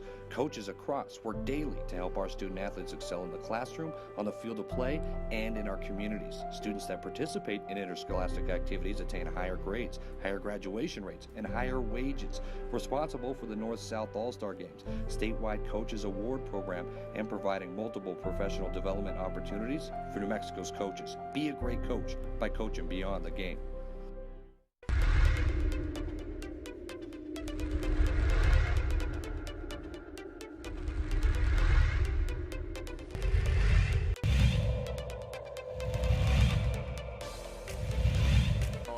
Lovato drive.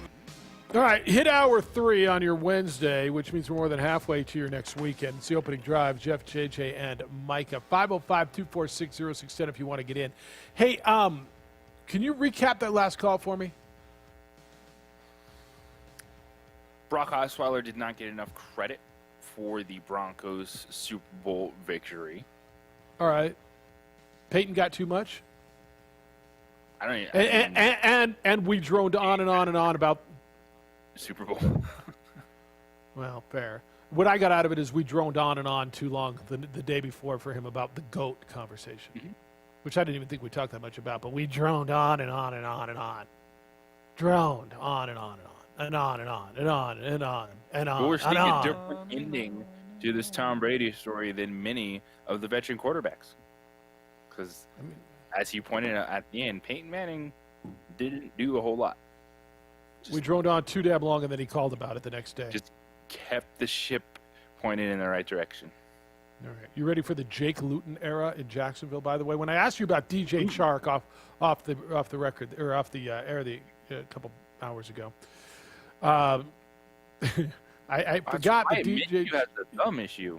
Yeah, Minshew's out. Gardner Minshew. So if you've got Gardner Minshew on your fantasy team, he may never play again, at least there, or he might play in a few weeks. He's got a thumb ligament issue, so he's out. Your boy Mike Glennon. Who didn't he cash a big check from the Cardinals at one point? Didn't they just empty the Brinks truck on him at one point? The guy's like 6'6". We think he can play quarterback. Yeah. So your boy Mike Glennon was the backup there, and Doug Marrone said, "Yeah, we're going to bypass Mike Glennon, and we're going to give our 6th-round pick Jake Luton out of Oregon State to start."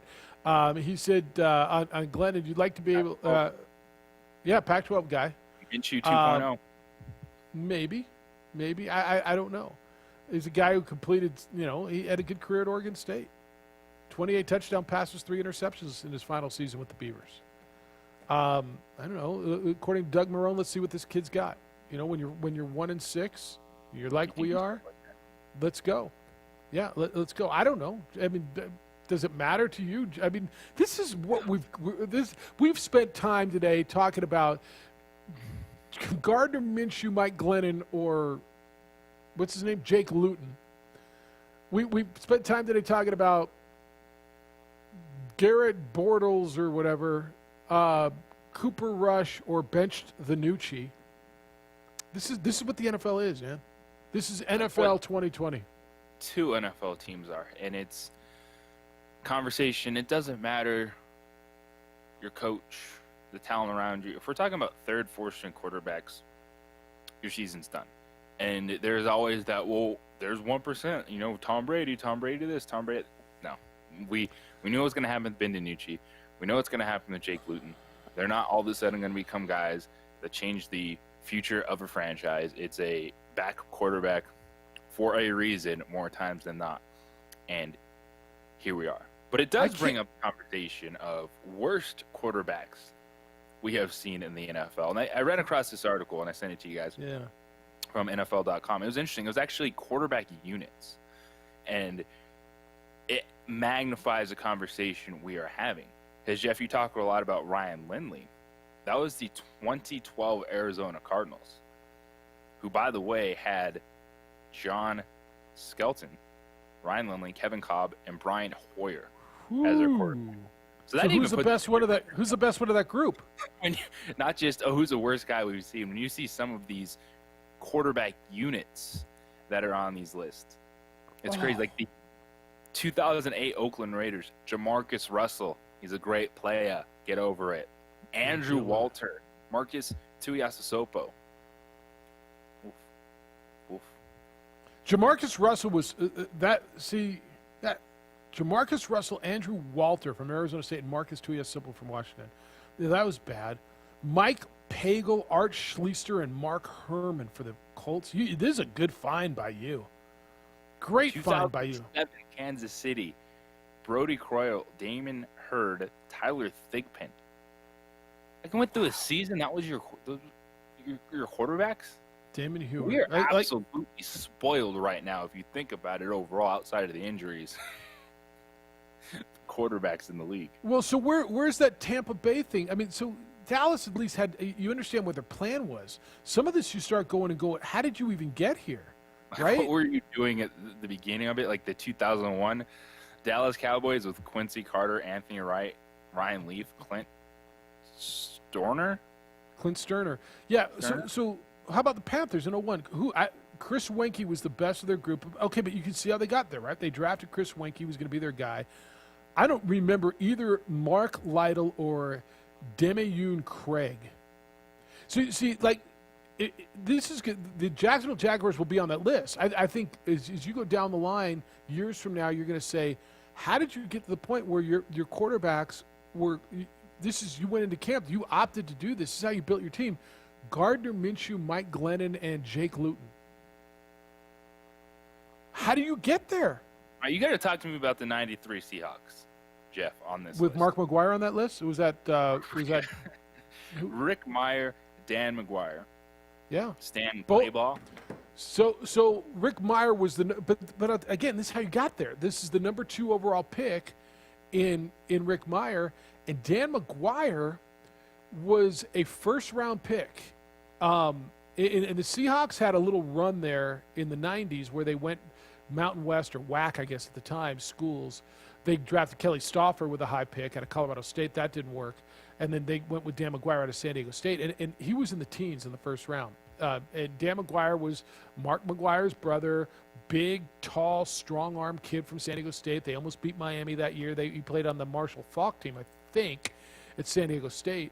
So at least you know how they got there. Those were 2 first-round picks in Rick Meyer, who was, again, Rick Meyer, number 2 overall. That was the Drew Bledsoe draft, and out of Notre Dame. And then Dan McGuire. At least the way they got there, they had 2 first-round picks. They figured one of them was going to hit. And that's the thing. It's easy to joke and laugh when you get down to a 3rd or 4th string quarterback, but if we kind of bring this around to how we got here, Dallas was fine until Dak Prescott's ankle was pointing in the wrong direction. Look, Dallas had a plan. Dallas had a backup plan. No, look, they're in this position. Yeah, I can't blame this one on Jerry. You can go to give me who you think the best general manager is in the league, and ask him what his 3rd and 4th and 5th string quarterbacks are. They're no better than this. This isn't Jerry's fault. Look what Pittsburgh got into last year. Were they down to Mason Rudolph, who was their second choice? He was a second-round pick, JJ, out of Oklahoma State. And then Duck Hodges, wherever he came from. So they were down to that, and somehow they were competitive. You're down to bench Nucci, and what else am I down to? Who am I listening to? Garrett Bortles? Garrett Gilbert, Cooper Rush, Led Zeppelin, ZZ Top. They're all next. That dude, Leonard Skinner. Sean, you had it bad one year. You had like Mark Sanchez, and you had a bunch of good quarterbacks there. What's up? Tim Tebow was their savior that year, right? That's the truth. Man, Yep. the guy put on weight, a higher tight end on him, and he couldn't throw the ball in the first place. What was the point of the guy being there? He was So Tim that's one of Tebow. the reasons I called, guys. So, yesterday, Joe Douglas gave a press conference. I don't know if you heard it. Nope. He said Sam Darnold is the quarterback of the future, and obviously he's going to say that. But he said he has no interest in Trevor Lawrence. Obviously he's Wow. going to say that. He said he has confidence in Adam Gates. And of course he's going to say that, but he looked genuine. Like he actually believed what he was saying. And that was the scariest thing to watch yesterday. Yeah, if I'm you, yeah. It was unbelievable. The best thing he talked about was Denzel Mims, a second-round wide receiver. They just played his first game. We can't draft in the second round unless you're injured. That's what the Jets do. So it's great that we're trading away these established players for future picks when we can't draft worth of that. Oh, that's right. Enjoy it. It's your team. Crazy. I wish I could give you some. Have a good one. Yeah. See you, Sean. I mean, I got nothing. Like, I feel bad when he calls, dude, because I got nothing uplifting to tell him. You know what I mean? Just hang in there, sport. It's horrible. I mean, I'm sorry. All right, I got some emails for you. I'll also, and I know I owe you an explanation on why are we the only state that can't host a spectatorless event, and we'll get into that when we get back. Hey, think about this. Somebody's watching your home or your business. If a criminal wants to break in, they notice when you come and go. Aaron Jones owns International Protective Service. That's IPS. It's a security company that I trust. They watch my home. They've watched it for years. When you can't be there, his highly trained armed officers will be the eyes that protect your home or your business. They've got on-site guards or 24-hour patrols. Bad guys then can't predict the good times to target you. If you get a trip coming up at home, Aaron guys will patrol your home, watch your house, give it a lived-in look. They'll pick up the newspaper and mail, roll the garbage cans out to the curb and back on garbage day. Make sure that what's important to you is secured. You need peace of mind. IPS can deliver that. I trust them. I think you can too. 505-897-2420 is their number. 505-897-2420 or visit ipsglobal.com. They're committed to making Albuquerque a safer place to live and to do business.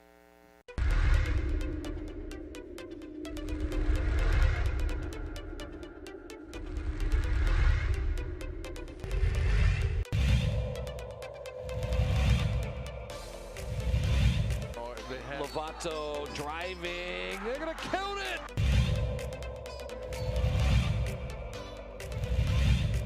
Gallegos. Ooh, a little spin and a finish.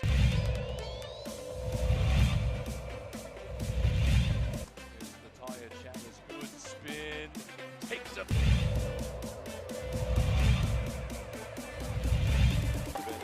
Here's Ramos. Nice jump stop through the...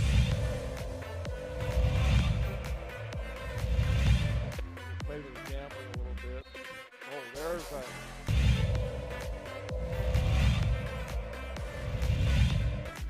Hill, little step, high window, and a...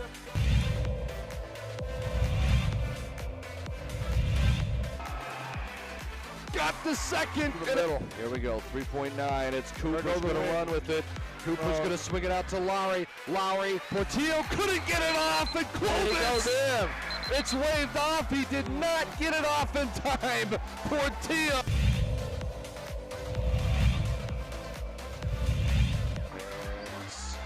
Reverse layup. Gallegos spins, window, finishes.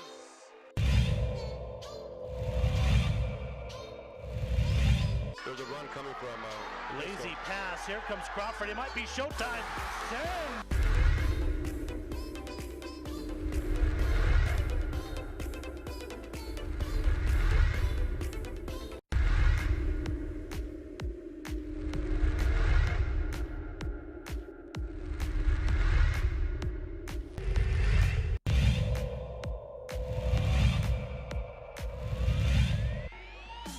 To shoot. They'll get one off, and it'll count high off the window. Oh my gosh. Here's the long three. Boom. Bang.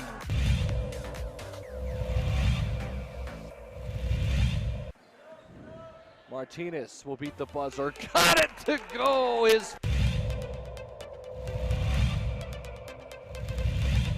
Ford driving kick. Three's in the air. It's good.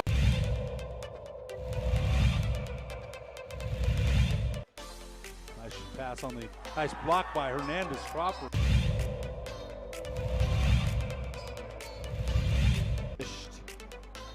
And Brown in the transition. But why not, Steve? Is Corbalan's going to go and he puts it away. And Corbalan wants to put it down. But here comes Rascucci's Brown. You can't leave him alone. Put it down.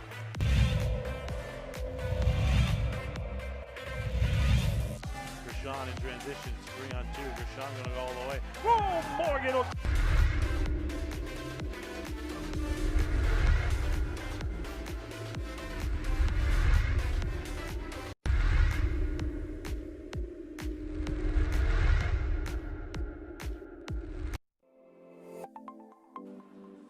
Get into the game with Garden Swartz Team Sales. They have everything you need, from screen printing, embroidery, and digital printing services, high school letterman jackets, and all high school and club uniforms and individual and team apparel with the most reliable brands like Speedline, Rawlins, and Wilson. And don't forget to check out the latest F7 Shut helmet. It's all at Garden Swartz Team Sales. Give them a call, 505-884-1234. Garden Swartz Team Sales. Well, I'm going to the frontier, walk up to the cashier, order up a root beer and a number one. Cover it with green stuff, one scoop is not enough. Find a booth is real tough, back by the Duke. Meet my family, meet my friends in the quirkiest restaurant I have ever been. All of Albuquerque's favorite spot, it's the Frontier Restaurant. The Frontier Restaurant is a proud supporter of ProView Sports. The New Mexico High School Coaches Association, established in 1941, is an organization of New Mexico's best and most professional interscholastic coaches. Coaches across work daily to help our student athletes excel in the classroom, on the field of play, and in our communities. Students that participate in interscholastic activities attain higher grades, higher graduation rates, and higher wages. Responsible for the North-South All-Star Games, statewide Coaches Award Program, and providing multiple professional development opportunities for New Mexico's coaches. Be a great coach by coaching beyond the game.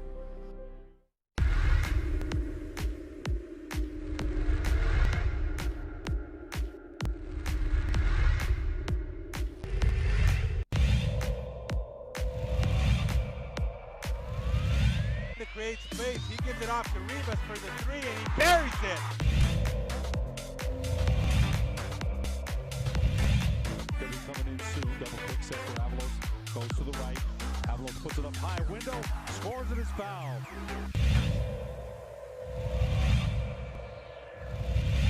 Right here by Lewis all the way, coast to coast, and finish. What a... Around the screen, against White. Step back, it's blocked. JB with the block.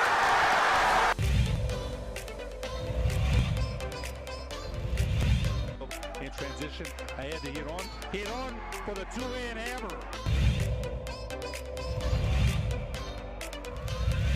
Minutes to go. They've got a shot. They have a chance, and it's put up, and it's good. What a three that is by Jalen.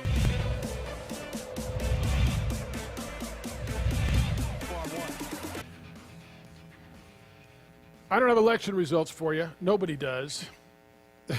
Well, I've got some. I just don't know who the president's going to be. Isn't it amazing too? Everybody's got it all figured out. I mean, they know what's going to happen depending on what side you're on, and that's cool. That's cool. We'll know here in the next, I don't know, month or two, who your next president's going to be. Long night last night, long days coming up. It's the opening drive. Congratulations to those who did win elections, whether it's for local seats or whatever it is. What are we going to like? When I watch TV now, what commercials are going to be on? Am I going to get Malloy Dodge commercials again and Petrie? And I don't even remember what commercials were like before political season. If I'm not going to see somebody tell me, Ben Ray Lujan did this, Mark Ronchetti said this, Xochitl Torres is filthy, so is Yvette Harrell. What the hell are we going to see on TV anymore? Furniture commercials? Come on. You're going to be like, wait, is the side effect worse than what I have? That might be, yeah. Yeah, that's true. All these things, don't take this drug if you have this, and this. It may call this, and anal leakage. And you're like, whoa. Yeah. Oh, am I not allowed to say that? Why were you so startled by that? Remember, all those things sound like... It is a startling phrase, but yes. I almost had to hit the button on you for a second. Well, that's my point, man. You start telling me all these things that it might cause. I'm like, whatever I got isn't worse than that. I can live with a little arthritis. You know what I'm saying? A little angina, whatever. Yeah. All right, I got this email, and this will lead into where we're going. Where are all the events, Ken says. Jeff, even as the governor continues to keep New Mexico locked down, states around us are opening up. I'm afraid that behind the scenes, they're already coming after our beloved balloons, our rodeos, our powwows, AAA baseball. If you're the handlers of those events, are you listening, knowing 2021 in New Mexico is very much up in the air? I just hope in a year or two we aren't sitting here asking, where are all our events we used to have? And I think that's a fair question, because we're going to turn the corner to 2021 here in 6 weeks and 7 weeks. JJ, I've told you all summer, 2021 you don't get to hit restart. This isn't a video game. It's a continuation. It's like a TV series. It's a continuation of last season. COVID's not going away on January 1. I don't know if it's going away on April 1 or July 1. And so those are concerns. We talked about AAA baseball. I did ask the question this week, respectfully, why is New Mexico the only state that cannot have events? Why are we the only state that is not permitting spectatorless football games? California is a very COVID cautious state. You watched the Lobos play in San Jose the other day. San Diego State's playing in Carson. USC and UCLA, Cal and Stanford are starting up. Oregon, Washington, Hawaii, all very COVID cautious states. Why are they allowed to do things? And the response was, we are more cautious than other states because I was told that we have less hospital beds, less ICU capacity than those states, and we cannot afford to do what they're doing. And because the data shows us that low-income population, poverty population, of which we have a high percentage, is shown to be more susceptible to the virus. Hence, we cannot take those risks, as I've been told. So there's your explanation. I was also told we are having events. We have been permitted to have events. However, the criteria currently is not permitting those. Meaning, if in a particular county, if the 14-day rolling average on case count is below 8 per 100,000 people, then those events, spectatorless football, would have been permitted. It currently is last check, 27.9 per 100,000. So I don't know if that satisfies you. I don't know if that makes you feel any better, but I did ask the question, JJ, and that was the answer I was given. That was the response that I got. Does that make you feel any better? I don't think it makes a lot of people feel better, but it's understandable because with what we're dealing with Lobo football that's it, right? They were planning on practicing, playing games, even in an empty stadium. However, when you tie it to the case counts of whatever county you're in, it's off the table. Yeah. In regards to Ken's email, I think there's a real concern. I think there's a concern at a number of levels on what's going to happen to our events. What happens to Balloon Fiesta next October? What happens to the powwow? What happens to AAA baseball? I think in the hospitality industry, they've just weathered, and I don't even know if that's a fair word. They've gone through, whether they've weathered or not is another conversation, a horrible year. I don't think they can survive another horrible year like this. The governor had, $25 million pumped into tourism the other day. We heard about it. At what point do you start to move a little bit? Now you're going to say, and I hear you type it, I hear your thumbs on your phone. Jeff, we had a record-setting day yesterday, 1,070-something cases. I got it. I got it. This isn't slowing down. It's not going away. It's not going away after we know who the president is. So what makes you think it's going to be any different? And so, Ken, to your point, yeah, I think it's a concern. I think next year is a concern to all of the people who run events here. Yeah, I think it is real. JJ, I don't know. We've had the conversation on this show a lot. Why can it be done everywhere else but here? There's your answer. I don't know if that's satisfactory to you, but there's your answer.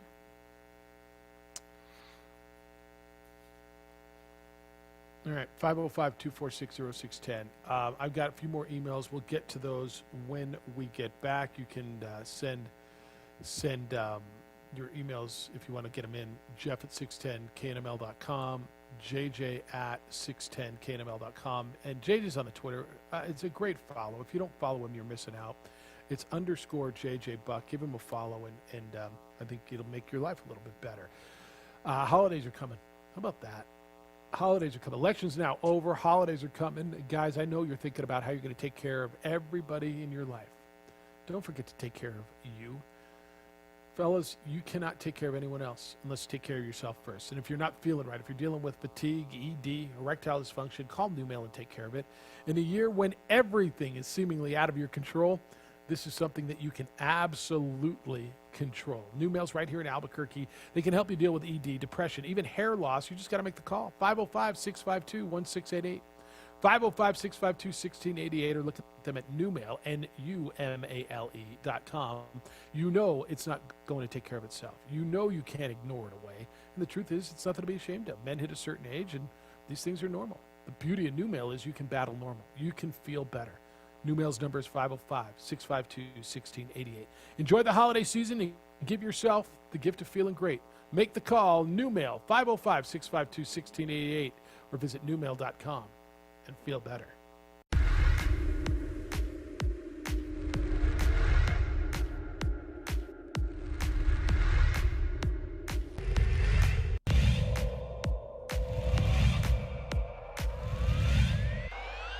Ramos wants another.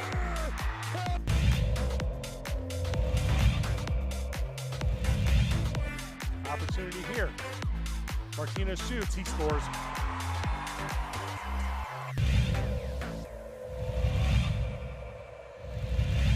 Into it.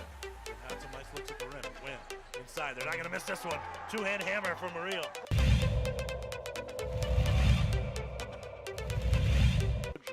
Ball's played up. Rodriguez with it. Gonna settle. Looks to the inside. Turns to the far side push. Shot on and goal. Deflected in. No.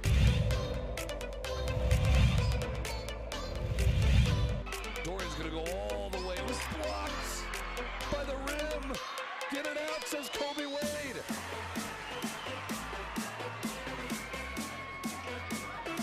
Ramos, got it.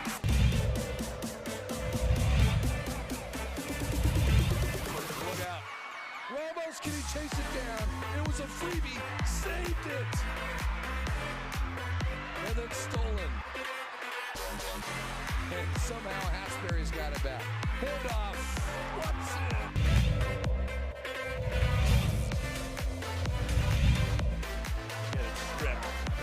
Stripped him. Come Highland the other way. Win up top to the big goal. Here he comes. For the lead. Got him.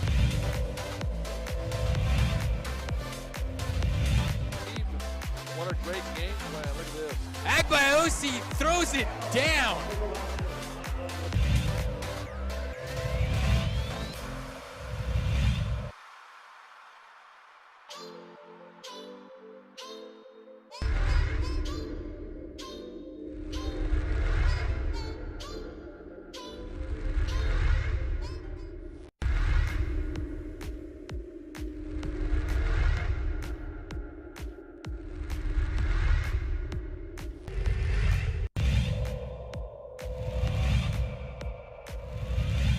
Played over to Madrid. Plays it across the box off the dasher. It's settled. Shot up by Garcia. Trickles in. Goal.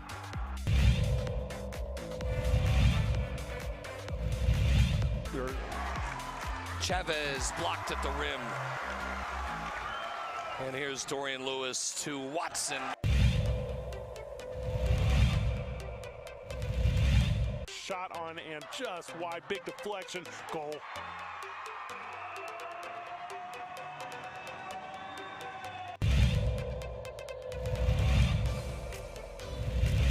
Over this first field goal.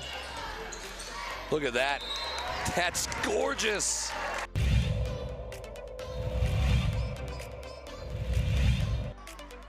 Not a game you can go have 25 turnovers in and win.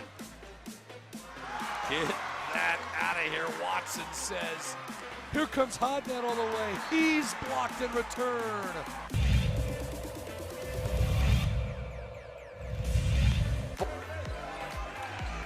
Dickey, did he get it off? He did, and he hit it.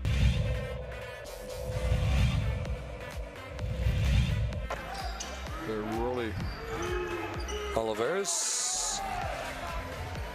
Wild three, and it hit.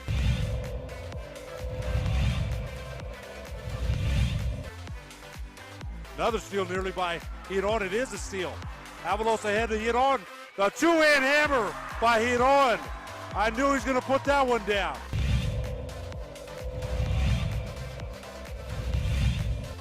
ProView Networks tonight. District matchup there. Davidson took it away in transition. Might be time for a jam. Yes. Oh!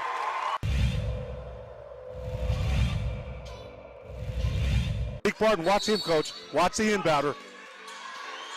Dumas Sanchez in the corner. Back to Barton with 2.4 seconds left. Fires for the win. And he got it! It's good. Looky there, JJ.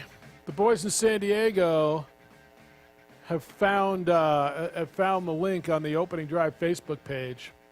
We are back. There's people watching now. We're back on the don't ProView. know if we're in the same positions, like on each other's screens. So if like I'm pointing that way, am I pointing to the ProView crew or Jeff or like the Brady Bunch opening scene? Yeah, I'm trying to decide which way to turn my camera. Like, is it that way? Is it more centered? And yeah, look at there. We're back. We're back living. Glad I wore this particular sweatshirt today. Just for the boys in San Diego. You know Got next. That's what I'm saying. All right, what did you just sent me? 49ers shut down their facility. COVID test results due to COVID test. What does that mean? They play tomorrow. Do they not? They're going to shut down the Thursday game? And they already have, on the Packers side, Jamal Williams out. COVID issues in that regard. At this point in time, why hasn't the NFL really just gone away from Thursday Night Football? Like, Monday night doubleheaders could be the way to go this season, just dealing with testing situations like this on a Wednesday. Like, give yourself some time. Like, don't force the Thursday games this season. Well, I think you know why, because they've got that contract. But to your point, could they fulfill that contract by going with a second Monday night game, right? Marty, Rudy, and and it would give you a little room. All right, let's go to the phones. Marty, you're up next. Good morning, Marty. Hey guys, yeah, listening into the conversation. I mean, it's how much? What more can you say? How many other ways can you say it? Obviously, there's two sides to every story. If you're directly affected by somebody that's had the disease or the infection, then you totally understand why things are done the way they're done. But if you're not, then you're going to be far removed from it because it hasn't really hit home. So you're going to have kind of a cynical view of it. But I guess the only knock I would have in the way that things have been handled were, when you look at things like restaurants, when you implement rules saying, well, if you get 4 more cases, we're going to shut you down, then you kind of are doing it like on a case-by-case basis at that point. I think maybe they should have done that with UNM football and say,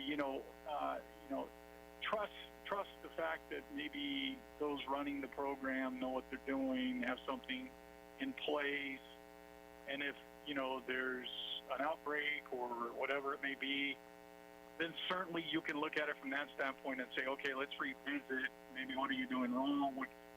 But I guess I have not liked the blanket approach because in football it's obvious we're not going to have fans. Which to me, that was the ultimate thing, was having fans get together, tailgating. I thought that was the driver all along. But now you're saying, well, we don't want anybody together at all. We don't want you guys coming back to the state and, infecting everybody. But I think at some point you got to make the schools accountable and have them, establish their own criteria and then have their own promises to the state. This is what we're going to follow through. Well, I think there needs to be a more uniform. Yeah, I think it's got to be more uniform than just at the team level. You've got like the Mountain West has got their 3 times testing and per week requirement and all the protocol. I think if it's been proven that it can be done relatively safely, not completely safe, but nothing's completely safe, right? I mean, you've got 1,000. Proof with this virus, as we know, we still don't even know a lot about it. We don't even know if it's been around. It's probably been around longer than we know, for all we know. But I think it's just frustrating from the perspective that the governor is taking a very kind of scoldy, motherly-like approach to everything without looking at it on a case-by-case basis. Yeah. I think that's Yep, what it's people frustrating. get frustrated with the way she's handled some of these things. Yeah, that's right. No, Marty, it's a good call. And JJ, I think that's right. He understands the seriousness of watching it happen everywhere, and he's frustrated with, as I was told, we're overly cautious approach. So The blanket approach is definitely frustrating, and bringing it back to sport. And with New Mexico and the football team being tested 3 times a week, being in such a controlled environment, that feels like a situation in which you should be able to move forward in. Rudy, good morning. I know how you feel. What's happening? Good morning. I was thinking about this, and some of my best memories from college were getting on a bus with my buddies and going somewhere and maybe getting there and having a burger. Back then we had a beer. I don't think the football team was drinking beer. But maybe. I think they're going to look back on this and say, remember 2020 when we as a team got on buses and went to Vegas and prepared for a football game and ate an In-N-Out burger and stayed in a bubble and went and flew to Hawaii and beat Hawaii? I'm kind of hoping it'll go that way. But I think Danny and his coaches and the team are making the best out of a situation that they have no control over. That's all they can do. Yeah, That's all they can do. And I really appreciate the attitude. I remember this. I was in the band. I was in the marching band. We got on a bus and we drove to Tucson, and we practiced, got right off the bus, get your legs limbered up, and we went and pulled some fire drills that night in the hotel and got about 2 hours sleep. Yeah, you pull fire drills? And, had a good That ain't right. I think there's going to be a little more control, like I say. But these are college kids, and hopefully they'll look back on this with fond memories and go out there and do a really good job. I'm looking forward to the game Saturday. I was going out to Hawaii, but after all the hassle that it takes to go out there, I just decided I'm going to wait. And nothing's open anyway. That's right. I'd probably have to extend my Halloween costume and go as field maintenance or something to get into the stadium to watch the game. Here, I'll give you this headset, and you can go as an assistant coach. Yeah, or I could go as a sports commentator, right? There you go. That's all it takes. KNML. Please do. All right, man. Take care. Yep. All right, see you. No, it's to his point, I think the guys who are involved with this, yeah, this is going to be a bonding moment, JJ. They're going to look back on this and go, gosh, that year was crazy. We got on a bus and went to Vegas and lived there for however long. Yeah, they'll make the moments out of it. I think what you do is you make the best out of situations. That's what they're going to do. I don't have any doubt Absolutely. about that. There's no excuses. I think the messaging from Danny has been good throughout this process, getting to Vegas, getting back to work. I think the guys are absolutely glad to just be able to practice, looking forward to football with everything that's going on. They are able to have a bit of a purpose, being able to play the game that they enjoy so much this Saturday in Hawaii. Hoser, I was going to hold you through the break, but I'll let you go. What's up, Josue? No, put me back on hold. I'm just kidding. It is so cool to see you guys. Hey, Oh, you see when us? did Aquaman join the broadcast? he's got that soccer man bun going. Look at the old gang. Yeah, they're all there. I'm going to start crying.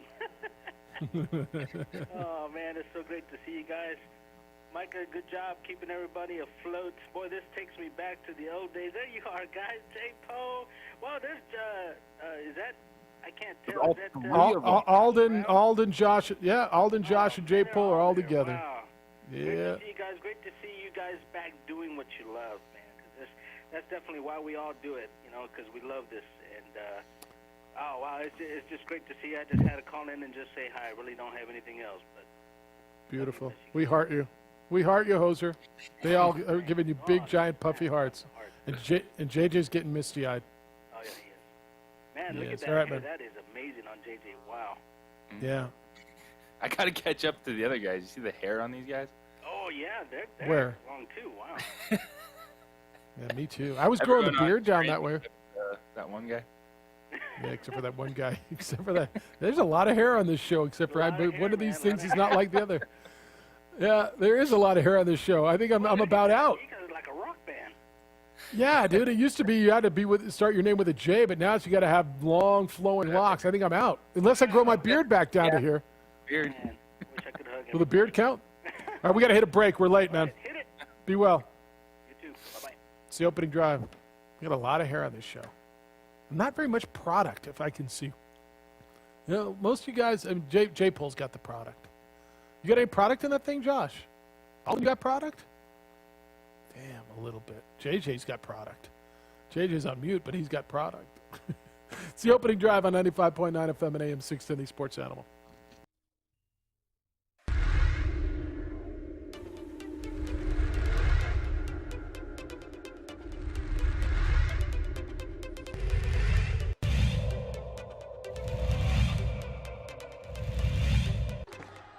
Ramos, rise and fire. He's fouled. You know, he used to coach for Del Norte. And Here's Voss all the way with the finish. He'll get the... Behind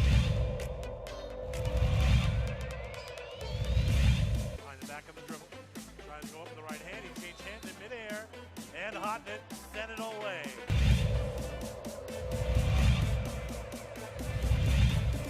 Wynn doing a really good job denying Chavez. DC hasn't got the ball. Oh, Yeku. Oh.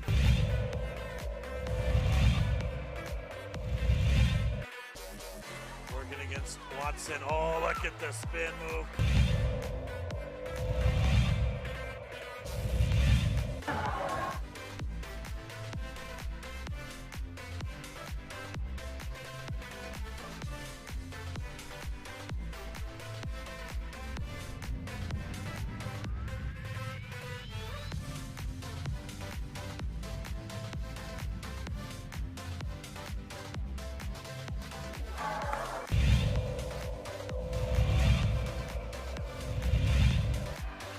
Ball's loose. DJ Bustos brings it up. Bars Tompkins, alley-oop. How about it? That was redunculous.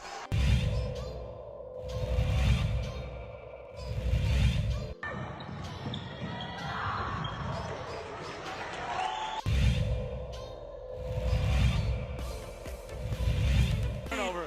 Cable, the big fella, might try to jam on home.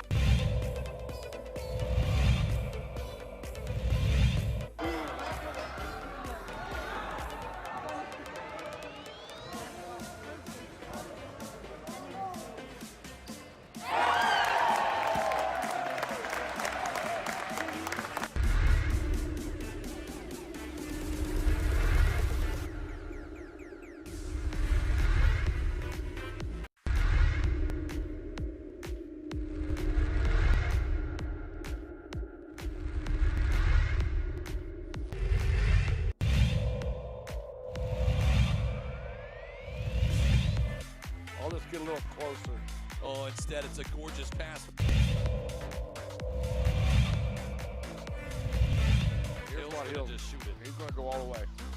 He's gonna fire at the buzzer and he hits.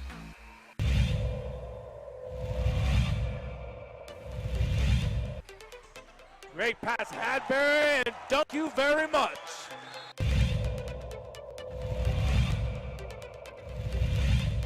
Tie in the district. Inside. Fly. Eagles. Chavez uses some athleticism. And then Morris down low, able to finish. You called it, Steve, in 10 seconds. And look at this. Stripped. Stolen Watson. Christian Lucero beats the buzzer. Here's Ian Chavez, the sharpshooter. Got it. Could have said that anything better. He answered the question. They On got a another steal one. at the buzzer. Back to back for Chavez. To the paint. Medina from the volleyball lines. Medina wants another one from deep. Oh, he wants 10. Give him 10.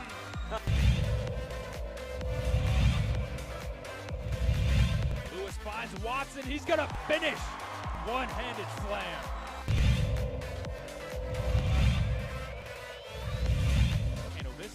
but just all the different scenarios we can see potentially play out ahead of the state tournament.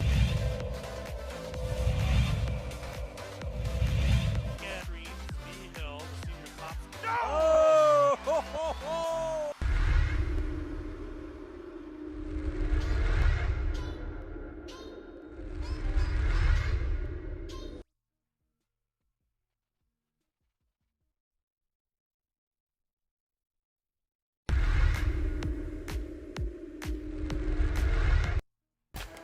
Taking you home on your Monday morning. What you got popping today? Get out and play. JJ, another beautiful day. We're going to run out of golf days. Just saying. If I didn't have so much work to do, I got work to do. But be good to hit a ball at some point. 505-246-0610, 888-922-0610. Glenn's replying to David. Jeff, I think that call was going to go on as long as the election coverage. Might have, if we let it. Omar says, Garrett Gilbert or Cooper Rush? Does Coach Jones have a star in the making? Or are these the next...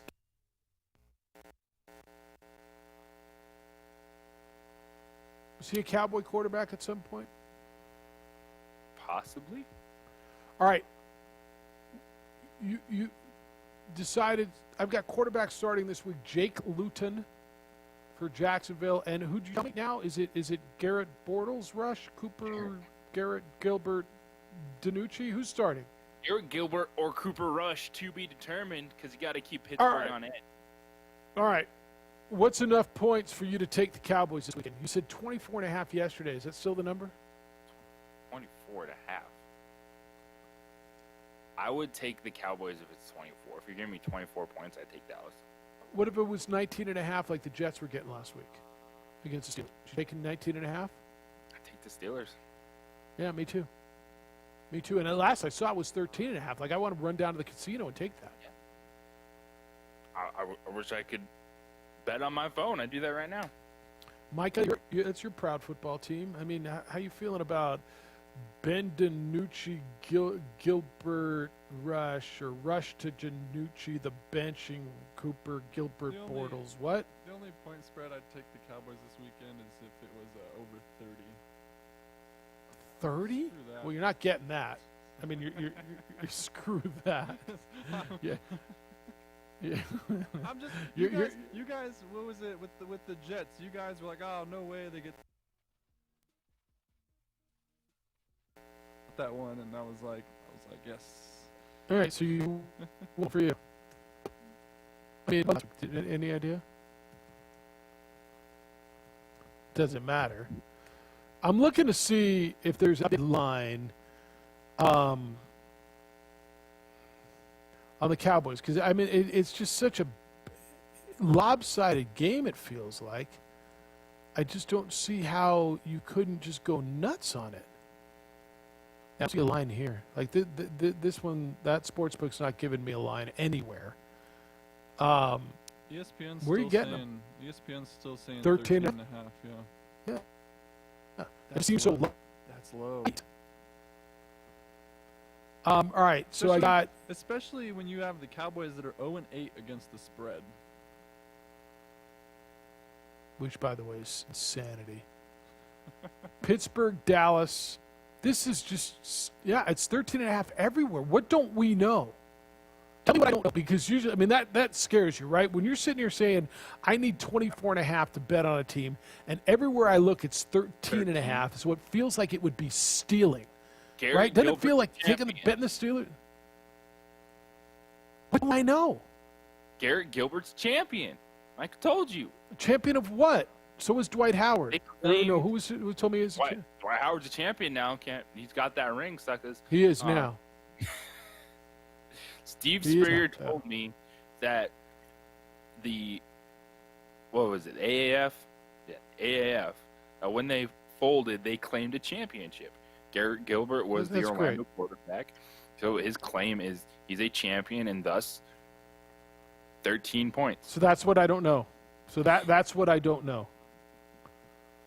I mean, I just, all right. I'm going to, if I got to make it a priority. I mean, how do you not? Tell me how you don't. That one feels like it should be a whole lot more. Like money's going to be just pouring in on the Steelers.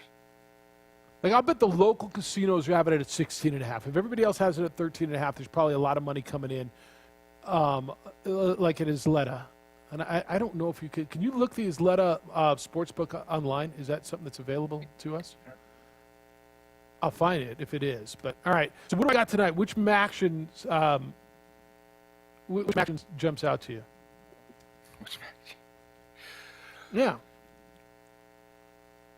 All of them. What one? Come on, Central. You're not on Central Michigan tonight? I don't even know what the number is. They're I'm on Central Michigan. 2.5-point underdogs to Ohio. Yeah, I know. I'll take them. Yeah, I'll take them. Go fire up chips. You know how that goes. Fire up chips. All right. That's what you get to watch tonight.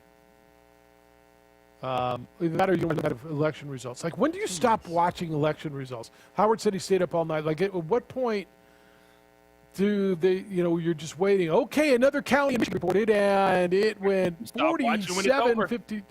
When everything's So been you counted. just stare at that stuff? You just sit there and stare at it? I mean, I okay if you do. God bless you. John King on the magic screen, county by county, city by city, vote by vote. I know. Break me up by demographics and tell me I got it. It's like these people eat Tell me hot who's dogs, doing they what. vote one way. These people eat hamburgers, this is the way they vote. That's a good point. If you eat a hot dog, do you lean one way or the other? This is a taco county over here. Yeah, that's all fair. All right, tomorrow, Jerry Palmer will be with us. You'll have a little action to respond to. You get NFL tomorrow. Remember, we'll keep an eye on what's going on with the 49ers, because that's supposed to be a game tomorrow now. The 49ers are shut down their facility. It's a COVID situation there. So we'll watch that for you. The Jim Rome Show will be next here on the Sports Animal. The Dan Patrick Show follows that. You get more local talk with Trulio and Carlisle starts at 3, and then we're back with more award-winning radio and television tomorrow morning. Find us on ProView Networks. Alden is dancing. J-Pole is there. Josh is there as well. Thanks, fellas. Good to see you. And welcome back to our lives. Good job. Good effort. I'm going to get me a big-ass wig just so I can have a lot of hair. Either that or grow this thing down. I'm not sure. Micah, good job. Gentlemen, enjoy the day.